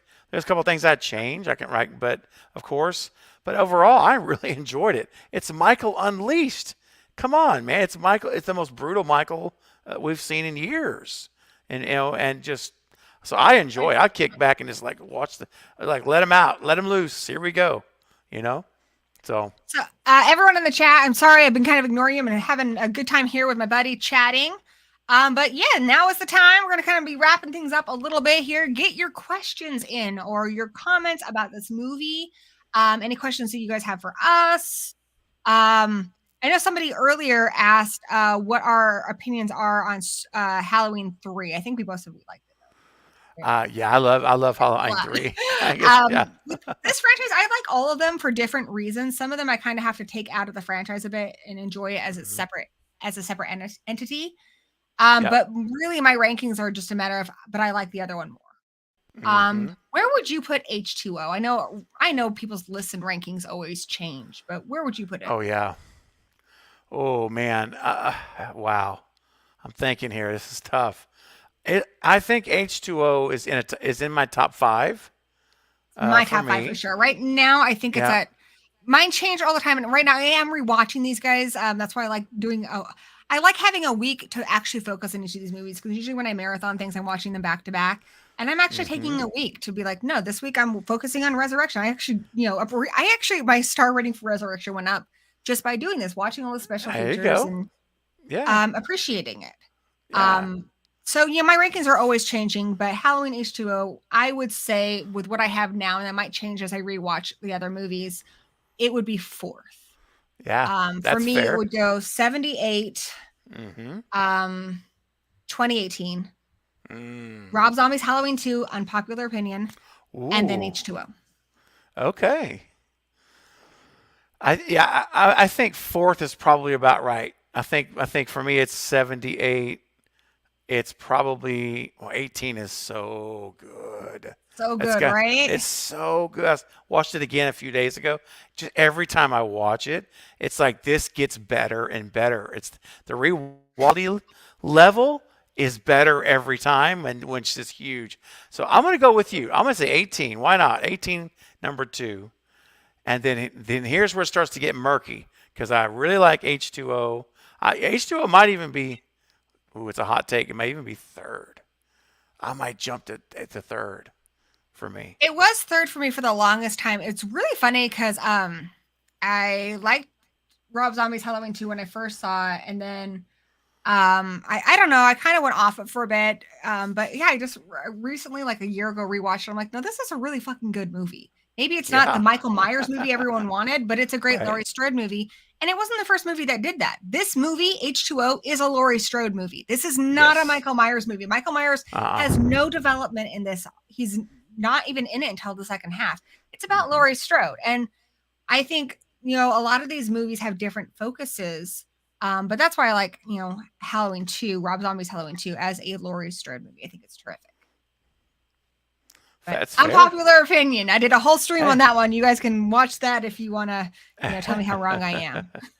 And that's also the Yeah. reason I do these streams because I think with a lot of these movies, we've all seen them, and I think it's very easy over the years because people watch people's reviews and stuff, and everyone has the same complaints, and it's so easy to pick apart a movie. Yeah. It's a lot harder sometimes to, even if it's one, like Resurrection was a challenge for me. It's Right. very low on my list. But Yep. I'm like, no, I'm gonna watch this and see why people who this is, and I know people where it's their favorite, why, and I'm Yes. like, okay, I'm gonna watch this wanting to appreciate it. And I did. You That's know what what I these streams was are about. somebody told me, Gory, it was either, I'm trying to remember who told me this. I can't remember. It might have been Marcus, and I shot him 6 times. Might have been him. But we were talking about Resurrection, and he said, or maybe it was Bob. Anyway, sorry, guys, if I'm misquoting you, crediting you. Anyway, they told me, they said, next time you watch Resurrection, go into it in your mind that it's a comedy. They actually intended it to be. I watched the commentary for that, Ah, and they wanted interesting. it to be funny. So a Okay, lot of see that there. stuff is intended to be funny. They wanted to Yeah. do kind of like, okay, now here's a break where we're gonna laugh, release the tension, build the tension up. It's supposed to be a horror comedy. Hmm. And that might make a difference. If you go into this movie not expecting a serious Halloween like a 78 or a 2018 that are very serious, very, very focused, go into it saying, okay, this is a comedy horror, and then watch it with that lens on, and you might appreciate it more. I haven't seen it since we had that discussion, but next time I watch it, I'm going to do that and just see I think how it feels. for me, all of these movies, and it's the same with any franchise, you need to take the one that you love, the original, usually, out of your head. Okay. You still Yeah. have that movie. No sequel, no remake, no nothing. It's going to take that away from you. You have it. Mm-hmm. Okay, it's safe. Yep. It's protected. You can allow everything else to be what it is. And it doesn't have to be as good as it. It doesn't have to be similar to it. It can be its own thing. And with Halloween, like I said, if you look at it like a bag of candy, you know, and some of it's Yeah. chocolate, some of it's licorice. Maybe you don't like licorice, but you know what? Maybe one of your friends does. Like it's a Mm-hmm. bag of candy. These are all very different. And what you're getting with a Halloween franchise is you're getting a franchise that has very dramatically different films in it. You know, Yep. it goes Mm-hmm. all over the place, you know, and I think with some franchises like Scream, the consistency is part of what we love about it. But with this True. one, you need to appreciate it for what it is, the variety. That's what you get with this franchise. And if you appreciate Yeah. it as a variety, like a box of chocolates, if you will, and you Yeah. appreciate that you got different flavors in here, a comedy one, a bizarre one that has nothing to do with Michael Myers, you know, just if you Right. appreciate it like that and you think of it as, you know, as a, you know, a fun mixture that you can play around with, I think you're going to appreciate it more. Yep. I think so too. You know, it's when you get to 12 movies, and we're about to have, I think, 13th movie is going to be Ends. You're going to have to Yeah, give 13 weeks of Halloween. That will be number 13. that's 13. There you go. So you have to look at it with that approach, I think, to fully appreciate it, you know, because it's true. If we watch every sequel measuring it into the box of 78, it's going to miss. Really not fair. And It's not fair. Yeah. you also have to, with some movies, some franchises, like Scream is wonderful because it's like, oh, that was so good. I want more of this Sydney Prescott. I want to get to know her Mhm. better. I want to get to know. They gave us so much that we could have sequels Yes. that continue that. 78, what are you going to do? I know. That's true. Michael is scariest when we don't know much about him. So you have the Yes. option of doing that, or you have the option of giving it a backstory. You can play around with a lot of different things, but you can never duplicate that because the beauty of 78 is that it's so fucking simple. They didn't give us Simple. much. Nope. We don't know much about any of the characters. It's just one No. night. And so I think that's why the sequels have the freedom to go completely bonkers and do their own thing. And, you know, they can give you gorier kills, or they can give you that suspense you got from the first one, or they can, you know, it's just, it's fun. Yeah. That was a huge rant. No, that was good. Tatum, I think it's awesome. I saw the picture of you wearing this shirt. That's super cool. Earlier, I got one comment or one question. Sledgehammer Ken says, my first question is, why are you both so amazing? We're just going that way. And my second question is, how can I become this amazing? You already are. So done. You're living your best life right now. Oh, Ken, you're all right. Ken, as Knight would say, you're all right, buddy. You're all right. Baby, can you dig your Oh, man? man. He's a righteous man. Marcus says, I think that may have been Bob, bud. I thought that Buster part punking Mike was funny in dialogue, but it fueled my anger because it made Mike look like a chump. Oh, You know, that used to bother me a lot too. The way I watch that scene now, because that scene used to piss me off when he's poking him. Like, why aren't you killing him? I try to think of Michael Myers as somebody who has like the mind of a child. And I think he's really confused because this guy's wearing a Michael Myers mask. And to him, that's like his relationship. That's like Fred and the Mystery Machine and Scooby-Doo. Like, that is his. Yeah. I think he's just really caught off guard. Like, why is the mask talking to me? I don't think he sees it as a man. He sees it as the mask. And he's like, well, the mask is telling me to do something. Okay. Because I think he obeys the mask. Interesting. Now that's another interesting perspective when you're watching it again. Thinking of it like that. I've never thought of that. That's a good idea. Yeah. He's hearing the mask. Like, what's going on? It's not some guy who's poking him, because he would just right. It's almost like looking in a mirror, really. And he's, you know, Michael Myers is terrifying, but he is not like he ain't a rocket scientist. Okay, guys. I mean, he's got the mind of a 6-year-old child. But he knows how to drive. He's driven a lot in this franchise. He knows how to drive, but you know. Yeah. But that could be the evil within him. Who knows? Taking over. It's true. Also, you know, I don't know how good of a driver he is. Like, this is true. Yeah. Adam Green did one short film that was like a deleted scenes of 78 of him getting his driver's license. Really funny. We're checking out. That's awesome. Market says, I agree. Looking back at Halloween Resurrection can be viewed as a horror comedy because it has many funny parts. I love when he Kool-Aid Mans through the wall. I love the chainsaw fight. There's a lot of funny things in that movie. It's true. When Now you're is the making me want to next watch it, battle? Gory. This Sunday is werewolves. Sunday, Ooh. fight night only on Gory Movie. I don't know. That just sounds Yeah. like the way to put it. Sounds But yeah, this great. Sunday we're back with fight night. Have I missed anything? I know I'm thorough, but have I missed anything about Halloween show that you want to talk about? H2O. Anything else about H2O? I Did you think ever think of the title as being like when I first watched it, I was like, what does this have to do with water? with water. Yeah, Halloween H2O. Yeah, I know.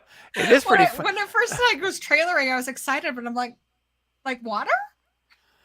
Well, what was really missed there, Gory B, was like Aquafina or Dasani or one of these water companies, Ozarka, should have been all over this movie. They should have been drinking Ozarka bottled water. That's genius. Yes, they That is missed genius.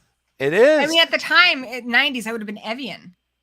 Oh, Evian was so huge in the 90s. Yeah. That's why I used to drink it back in the day.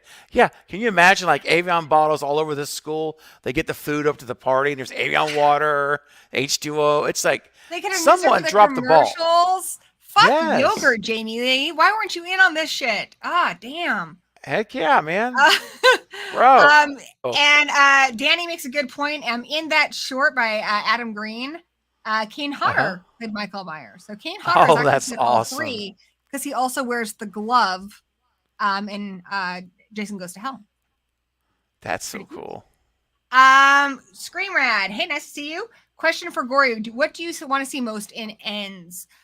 I am excited that they're saying this movie is going to piss people off because that means they're telling their own story. So already I'm excited about that. You don't need to make a movie to please everybody. You can't. And I'm fine with being one of the people who's not pleased by it. But I still respect that you wanted to tell a story and you did it. You know, you didn't give a fuck about the dollars and you didn't give a fuck about the butts in the seats. You wanted to tell a story. And that sounds like what they're doing here. And so I'm excited. I want to see this climatic battle. I want to see something similar to H2O and, just them going head to head. But I think we also want to see a resolution. And I think what I'm getting from the teaser trailer I watched, I don't watch anything after teaser trailers, and some of the images I saw, it to me looks like Laurie has tried to be the mom that Karen was. She's not obsessed with Michael Myers. She's just trying to help Allison become a young woman. And Allison is like, this guy took everything from me. He took my parents. He took my boyfriend. And she's obsessed. I think that's going to bring Laurie back into it. And I think, there's going to need to be a confrontation there. They're going to need to essentially get that vindication for what he put them through. Whether or not, I know he doesn't care about it. They've established that he doesn't give a shit about who they are, but they care. Right. Yes. And they deserve that. Mm-hmm. So that's something I want to see. I'm curious about this copycat angle. I'm really trying to avoid spoilers. I haven't even been going on YouTube lately because I don't want spoilers. I've heard that a lot of people have Halloween Ends spoilers. I don't want to hear them. I got a lot of stuff. It's not really spoilers, but I mean, it's stuff that's been released. So it's not a spoiler like in a Reddit leak and all that mess. I don't do that. I'm not saying you. I've heard of a lot of other people complaining about it. So I'm like, okay, just go on YouTube for the next month. Sounds good. It's everywhere. You gotta be careful. Trust me. It's everywhere. But I think the copycat angle, all I'll say about that, and I'll be respectful that you don't want to know much. So all I'll say about it is that I think if it's executed properly and it's really written well, they could pull off something cool. That's all I'm going to say. I want to see something. I guess that's what I'm trying to say to Conrad is I want to see something different that I haven't seen before. I don't like when movies play it safe. Even if you piss me off, at least you've shown me something I haven't already seen. Yes. And I always respect a filmmaker who's telling their own story. Even when I don't enjoy it. It doesn't have to be for me. That's true. And then the other thing I want an ending. You called it Halloween Ends. Give me an ending. I do not want any sequel bait. I want it to be done with. I know the last thing when Jamie Lee was leaving, there was a sign that said now leaving Haddonfield. I have a feeling that's going to be the last thing we see in the movie. I don't know. I don't think Laurie's going to survive. I don't think Michael's going to survive. I think All Allison's going to right. survive, and she's going to decide to leave Haddonfield, and that's going to be the last thing we see in the Mm-hmm. movie. But I don't mind if Lori lives or not, long as she gets to go on and have her life. But I do think they need to kill Michael, like in a definitive way, not a bullshit way, like Mm-hmm. H2O did. Jamie Lee was like, "We're cutting off his head." Yep, that's You it. can't come back from that. I want something like that. I want something with balls. Don't give me this bullshit where he falls into the darkness and maybe he's alive. No, he needs to die. Well, Gory B, I have a question for you then. This is bold, but it's in a different direction. How would you feel if Michael kills everyone? Allison, Hawkins, Lindsay, Lori. He survives the movie as I the would lone hate that survivor. because that's not an ending. Because the problem, I mean, if you look at every movie, there's a problem. What is the problem? The problem is Michael Myers. As long as the problem exists, the story isn't over. So if Michael Myers survives, it's not an ending. There will Mm-hmm. always need to be another movie because he is the conflict. So as long as Right. he lives, it's never over. He But needs to what? die. Evil But dies tonight, guys. Evil dies tonight. yeah. Well, not that night. No, didn't fucking happen that night. Maybe don't bring an iron to a fucking Michael Myers fight. That's what I have to Iron say. Lady, baby. That's what. Iron. Let's What the go. fuck were you thinking? I'm seriously like, come there with. You need to come to this fight like a Sawyer. Bring a fucking chainsaw, okay? There you Don't go. fuck around with your Yes. iron and your baseball bat. I don't care if it's old Huckleberry. Get a fucking chainsaw. That's what Yes. you need. I love it. Chainsaw, I want bazooka. decapitation. I no burning because they always come back from being burned. No, A no. wood chipper. A wood chipper Wood works. chipper. I'm fine with a wood chipper. I'm fine with paste where he's just like a puddle of something. Oh yeah. Acid. I need him dead. Acid. Dead. I also think it would be cool, like, and that doesn't mean you can never have a Halloween movie again. You can always reboot it. Oh, they're coming I've back. always thought the idea, because I think it's weird that he's called The Shape. He's called Michael Myers. He's Yep. they use the term boogeyman a lot, but nobody ever really refers to him as that outside of the franchise.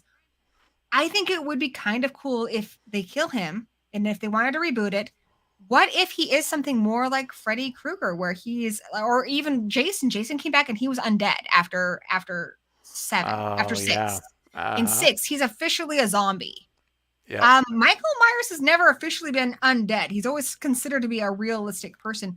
But Yep. what if he was some kind of like a boogeyman where he could be anywhere? He was like, you could play with that. You Well, could do you something fun with could. it. Like, if he's dead, if he's not human, then he can do a lot of things. He could. I'll give you another ending for you. Because remember, I'm going back to Jamie Lee talking about how this movie is going to make people very, very, she said it twice, very, very angry. And so when I keep going back to that, I can't get away from it. So what about this ending I'll throw out for you? I already thrown out the ending about how he kills everybody. All right, so let's scratch that. He kills everyone but Allison, and then Michael gets killed. Let's say Lori kills him, and then all of a sudden Allison's standing there, everyone's dead, and then all of a sudden you look down and you see a hand grab them off of a dead Michael's body, and it's Allison putting the mask on, and she now has been filled with the evil, the immaterial spirit, the immaterial evil that was in Michael is now consumed into Allison, and that's how the movie ends with her walking off. I think they need to think very carefully about what it is they want to say. Because I essentially is saying that you can't destroy evil, which is an interesting way of looking at it. Yep. It's not an ending, so I would still say the title's a lie, because now I want to see a movie where Allison's the killer. So I need another sequel. I heard there's also talks of maybe a TV show. I heard that. Yeah. It's not an ending, so I would feel like that's some bullshit. But I would be curious, because that's what I felt like was going to happen after 4. And I wanted to see, Jamie Lloyd be the killer, and then they didn't do anything with it. They didn't have a follow through. They did not. I have a feeling when she says people are going to be mad, I think it's because Lori's going to die. That could be. Yeah, that's very possible. But don't forget, though, David Gordon Green talking about the Christine influence. And remember, Artie was eventually possessed by the spirit of this car. It consumed him. And he was so worried that this script was too much like Christine. He let John Carpenter read it and said, please tell me if this is too Christine. And John's read it and said, no, you're good. And what if they're exploring the relationship between the mask and Michael? Like maybe the reason the copycat killer exists is because the spirit of the mask has influenced him to do so. And they're exploring that the mask is its own evil entity. And then, Michael will get it back. And then after Michael dies, if Allison or somebody else puts it on, if there's enough darkness in them to feed the mask, then they too will be a killer. It's a symbiotic relationship. So basically, it's saying, Michael was just a vessel. He was a vessel. And I think it's kind of like, like with Venom or something else, like you need to find that relationship where it works. It doesn't always work. Michael was born kind of evil, and he's kind of a blank slate because there's nothing there. And so him and that mask merge perfectly. Yes. Whereas Jamie Lloyd, she had a mask on. You could say it's a Silver Shamrock too. And she attacks her stepmother, but she's able to fight it. She's able to come back to being herself. That's right. And so it kind of depends on the person, I think. But I feel like that mask and Michael were like this perfect combination, of elements that just created pure evil, pure unstoppable evil. And I feel like a lot of his supernatural abilities. I mean, come on, he should be dead by now if he's human. Oh, yeah, they're supernatural for sure. Yeah, for sure. Oh, God. Okay, Kevin, ow.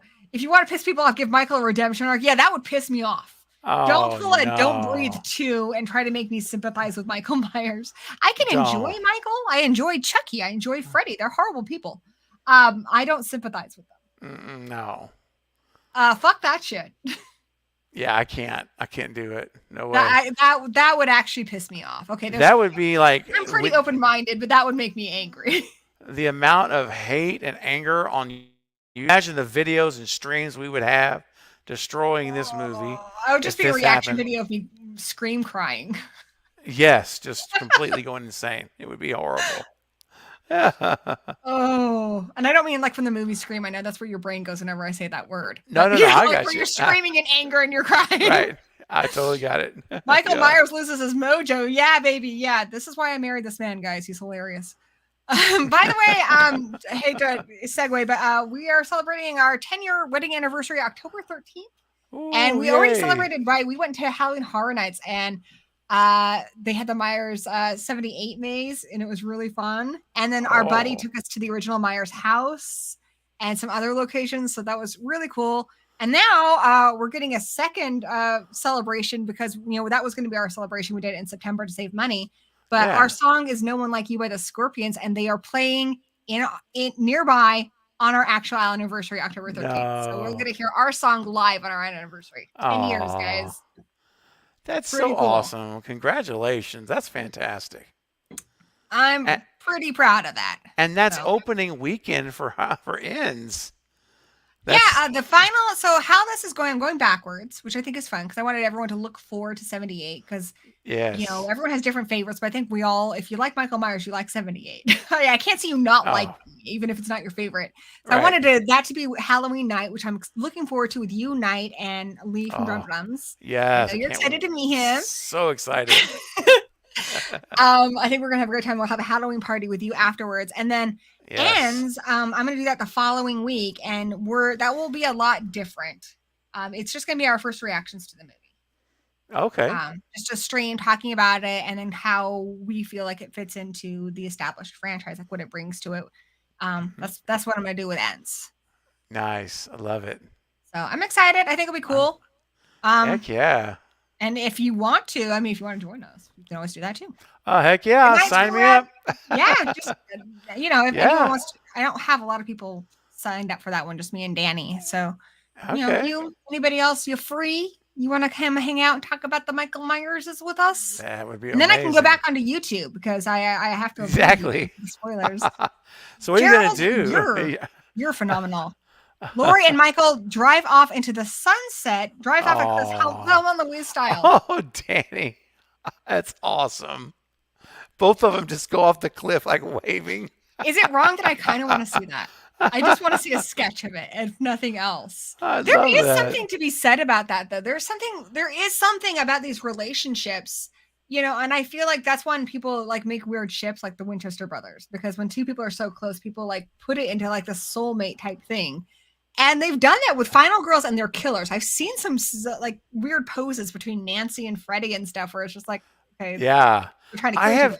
I know. It's But weird. even Lori and Michael, they're brother and sister, but they have, I've seen people kind of do stuff like that. So Yeah. it is weird, the relationship that final people have, survivors have with their killers. It's like almost like Batman and the Joker. Like, I'm not even saying romantic. I'm saying it's like this weird soulmate thing, like where they can't live without each other. It's wild. Crazy. I mean, even to think, like the end of Scream 3, when Roman and Sydney are there, and he reaches his hand up, and she reaches his hand, and there's a moment where, just for a minute, it's brother. It's like this is her brother she didn't know she had, and of course, then she drives the ice pick to the heart. But before that, a moment where I believe it's a connection, just for a second. Yeah, there's like an obsession, and it's weird. I think you can only become so obsessed with something before you need it. Mm-hmm. Exactly. It's like a need. Well, look at Loomis. For that person. Look how Loomis, exactly. Dr. Loomis. He went crazy. That's what I love about Loomis. He gets progressively crazier with each movie. We're gonna have fun going backwards with these guys because he'll get actually more sane with each film. It's true because you start to see it in 4. Like in 4, he starts to show there's in concerns. 5, you want the girl, take her. What the fuck, Loomis? Yeah, he's bad. You know what? At that point in 5 and 6, and that's what it is. It's pure obsession. It's his entire life. He wakes up to it. He goes to sleep with it, and he can't get it off his mind. And that's, I think, why people make these weird like fan fictions, because people describe love like that. But it's obsession. Yes, true. It's an obsession. Where you need something. It's an addiction, and exactly. And that's like that's what it is with these things. And just like for the survivor, they can't move past it because it looms over them every single day. When you think about somebody every second of every day, people equate that to romance a lot of times, but it can be applied to so many other kinds of relationships. Well, that's why we have stalkers in real life. Exactly. They can't let go. Yeah, that's right. Do y'all think the beginning they pick up where kills left off at least show how Michael got in the house undetected by cops and escaped without a trace? I don't think they need to. But, I mean, they can. Personally, I would love it just to show us, I'm talking about maybe 2 minutes at the most, just show us Michael going down the alleyway of the house next door, coming into the back door of the house where the cops are in the front, right? He goes in the back door, and he just slithers up the stairs. I don't know. I would love to see that just because to me it like answers any of the critics that say, well, how did he get over there? Well, here's how it happened. He went across the street, went in the back alley, back door. There it is. But I agree. We don't have to have it, but I think I would like to see it. I feel like a lot of times when movies do that, it's because they're pandering to like audience complaints and stuff. And I think once you start doing that, it's a dangerous path to go down, because then you start changing your movie to fit what the audience wants. And I like that very much. David Gordon Green and his crew are doing what they want. Telling the story they want, and I don't want them to give into the audience too much, but if that's something that they want to include for their story that maybe they've been saving to show us, then I'm all for it. Same. The Haddonfield yes, Jason, Evil Eyes Tonight. Thank you, Wayne Turner, thank you so much.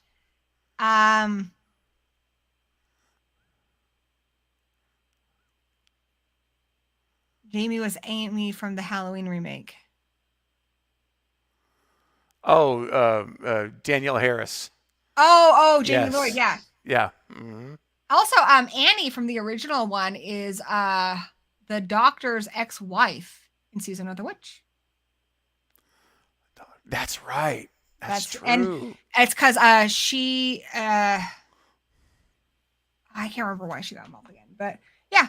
And then his real life wife is the one who gets killed with the silver shamrock thing. And by the way, Gory, and not to jump the gun to The Witch, but do you remember hearing Jamie Lee Curtis's Jamie Lee Curtis. voice. Yes, her voice on the intercom. That's true. Yes, it's so cool. Going through these comments. Yeah. Yeah, Loomis. Oh my god, he's so fucking crazy and I love it. I love Loomis. I one thing I want to I think 2018 did a really good job. I like H2O a lot because H2O, the writing is really good. They do not over choreograph anything. She doesn't go, my son's turning 17 too. She doesn't have to say it. No. She doesn't have to say it. We know that she's put these two dots, these things together. Yep. Nobody has to say Michael Myers got into the school. We saw it happen. Mm-hmm. The script is smart because it does a lot of showing, not a lot of telling. The Nonverbal. problem with kills that I had was I don't need you to tell me that maybe he's looking at himself in the reflection. I can figure that out. I don't need you to the dialogue in that was a little too on the nose. I didn't trust the audience enough to put things together. Still love kills. I'm not hating on that movie at all. But what I love about this movie is it is one of the best written Halloween movies. I'd like to see writing more akin to this in Ends, where you trust us a little bit more. It also leaves it more, it's art. Exactly. When you don't over choreograph everything, then we can take it in different ways. We can look at it and we can have these great discussions where we can find something new to appreciate. Those are always fun. That's right. I'm optimistic. I'm actually pretty excited about Ends. I really am. I'm because I love the first two movies. I loved Kills. I loved 18, and I think that I have no reason to all of a sudden just wake up and say, well, you know what? He made two really good movies. This one's going to be horrible. I don't think so. I trust them to make a movie. I do too. I trust them to do their best and tell a story they want to tell. I know there's going to be great visuals. I know there's going to be great acting. I know it's not going to be a bad movie. I do not. I can't conceive of a world where they're going to make a bad movie. It may not be my favorite, but it's not going to be right. Bad. No, I agree, and I think that it will. I'm anticipating it's going to be an epic. I'm using some big words. I know that, but I'm going to call it epic finale to this trilogy. That when we look back on all the three movies, we're going to say, "Dang, this is some of the best work in the history of the franchise." And I feel like Jamie Lee, this character Laurie Strode, is so important to her. She says she's talked in interviews. The two characters she is the most connected to is Laurie Strode because she said they did a good job of. Making her a combination things. She has that vulnerability and stuff, which is important, I think. But and then also her character from True Lies is her other favorite. And I feel like she's got to do a lot of different things with Laurie. And there's a really great picture of her as the actress kissing the head of the character. And I feel like she loves this character, like not even as herself, as a separate entity that she has spent a lot of her life with. She's had this relationship with. And I think for her, H2O was fun and cathartic because she wanted to see this character that she loved. She wanted to see her get that revenge. She wanted to see her get that confrontation she needed. Yes. And she wanted to be true to that. It's what she said, what happens after the movie, after 78? She's not going to have a normal life. And she wanted to show that. She wanted to show that there is no happy ending, even though she survived the movie. It's not going to be great for her. But she also wanted her to get some of that redemption, revenge. And I think she's doing something different with these David Gordon Green movies. And I think she is in a different way because this character has been trained herself to be like a soldier because of what happened to her. And she's lost so much. She's lost her relationship with her daughter and she's just lost so much. And I think she's going to get redemption in a different way. I want her to get it, through a fight with him. I think we all want to see that. But I think she's also going to realize that she can define herself outside of Michael Myers. She doesn't, that's what I love about Sidney Prescott. Sidney has never said, you know what, I'm the girl who, has been attacked by Ghostface. And she went on, she got married, she had kids. That's why I hope they never kill her off because it shows that is an option. You don't have to be that victim for the rest of your life. You can be whoever the fuck you want to be. Right. And I think what I want to see with her character in Ends is her basically finding a way to be Laurie without Michael. Yeah. without having that all-consuming. Talk about obsession. Look at Yeah. Lori in 18. I mean, she is completely obsessed. I remember the dinner scene when they go out to dinner. She can't even function She can't. normal. She doesn't even know what it is to sit down at a dinner table. She can't even function like that. I feel like, and big part of it is she's like, he's waited for me, I've waited for him. She has it in her head up until Kills that he is as obsessed with her as she is with him, and he's That's not. right. He's And not. I think, in a way, knowing that she was the person in the wrong place at the wrong time, that it's like an animal. Like if you were mauled by a bear, you're not going to go hating that particular bear for the rest of your life because it's a fucking animal. It doesn't know what it's doing. You were in the wrong place at the wrong time. I think that's going to help her to move past it because she knows he's not thinking about her every day. No. She was just something that happened one day in 78. And I think hopefully she can look at that as that was a bad day she had in 78. It does not need to dictate the rest of her life. She can be a grandma now. She can maybe have a relationship maybe with that, nice sheriff guy. She can be healthy. She can be happy. Do you think that her and Hawkins are together? I'm hoping they're together. I hope so. Me too. A lot of people said that they think they're married because she's wearing a ring, but she's wearing it on the wrong finger. I think that's Karen's ring. Her daughter. Yep. I think you're right. It's on the right ring finger, not the left. Yes. Yep. Guys, we're gonna need a Care Bear stairs, some love. So you guys know the rules here. You gotta pull up your shirt, blast your belly to the sky, and let's hope Wayne gets over his cold. Also Becky, one of my co-hosts on Fight Night, she's fighting COVID right now. So oh yes. It's for all of y'all. Okay. It's awesome. You didn't do it, Steven. It's fine. You'll have to. I was vicariously letting it flow through you. So both of our energies were expelled. I feel that.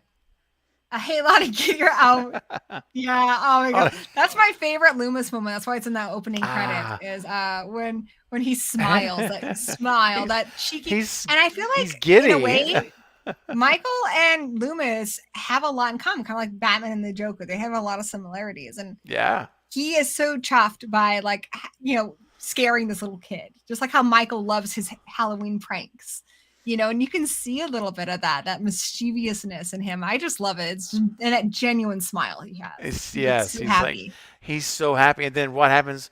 The dang sheriff or the deputy jumps up behind him or something and freaks him out. It's like, from being happy to being freaked out, man.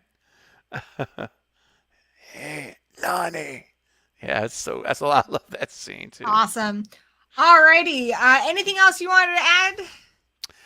I don't think so. Other than just saying that everyone in the chat, if you've not seen H2O in a while, even if let's say you watched it a while back and you weren't overly impressed, I encourage you to go and watch it again this week even, because I'm telling you, it ages well, and it's really aged well. And so give it another opportunity. And if you already love it, go watch it one more time again and re-enjoy it. So much stuff that you didn't see before. You will. There's a lot here. Like I said, I rewatched and I noticed things I never noticed before. It's a great rewatch. It's an easy watch. It's a great one to watch this time of year. I highly recommend, like my buddy here said, watching it for the first time if you haven't seen it, watching it again if you've seen it a billion times, and even if you don't like it, like I said, Resurrection, I was really dreading last week, and I had a good time. So watch it, wanting to give it a chance. Put the mask out of your head. Put the complaints that you've heard a dozen times from a dozen different people out of your head, and just watch it and let yourself have a good time. Yeah, exactly. This is a good time. I think it is a good story. And I think a lot of, there's some producer meddling, but there's a lot of heart and a lot of hard work that went into this film, and it shows. Yep, I agree. Awesome. Well, what are you working on next, and what can they expect to see over on Craven Something Scary? Wow, a lot of stuff going on with Halloween coming up, of course, for all of us. We're all extra busy, it seems. So just a quick rundown. This week, over on my channel, on Friday morning, yes, I said morning, I'm changing things up for some of my audience who can't watch things at night because they're in other parts of the world. So this Friday morning at 10 a.m. Central, that's 11 a.m. Eastern, we're watching Wes Craven's Shocker I love live. Shocker so much. Girl, if there's Shocker!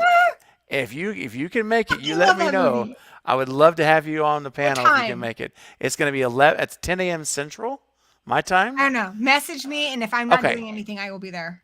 I I would do. love Oh that. shit! I work Fridays. Man, and I know it's going to be hard for a lot of people. I haven't even set it up in StreamYard yet. I'm going to set it up tonight. So when we get done, I'm going to StreamYard and setting it up. And then real quick, last couple things I want to mention.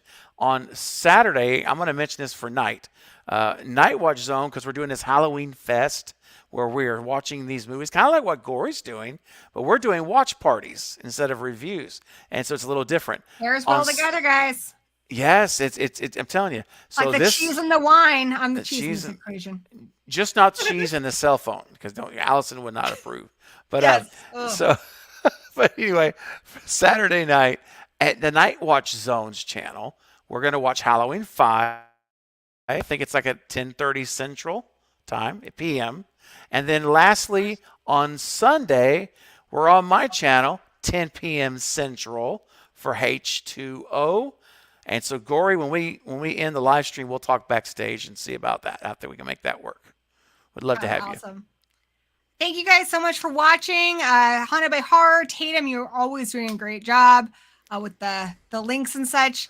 Danny, Gerald, Marcus, Jason Dyer, Wayne Turner, and everybody else who I didn't mention. Thank you guys so much for watching.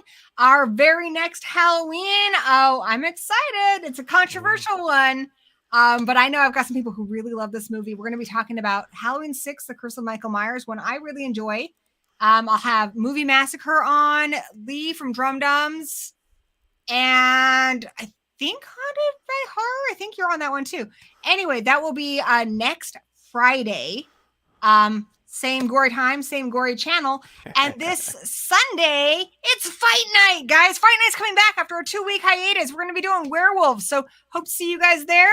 It's going to be a lot of fun. I've also got some Halloween treats, some videos I'm working on. So lots of good stuff, guys. This has been a blast. Can't wait to see you at the next one. And until we meet again, blessed be.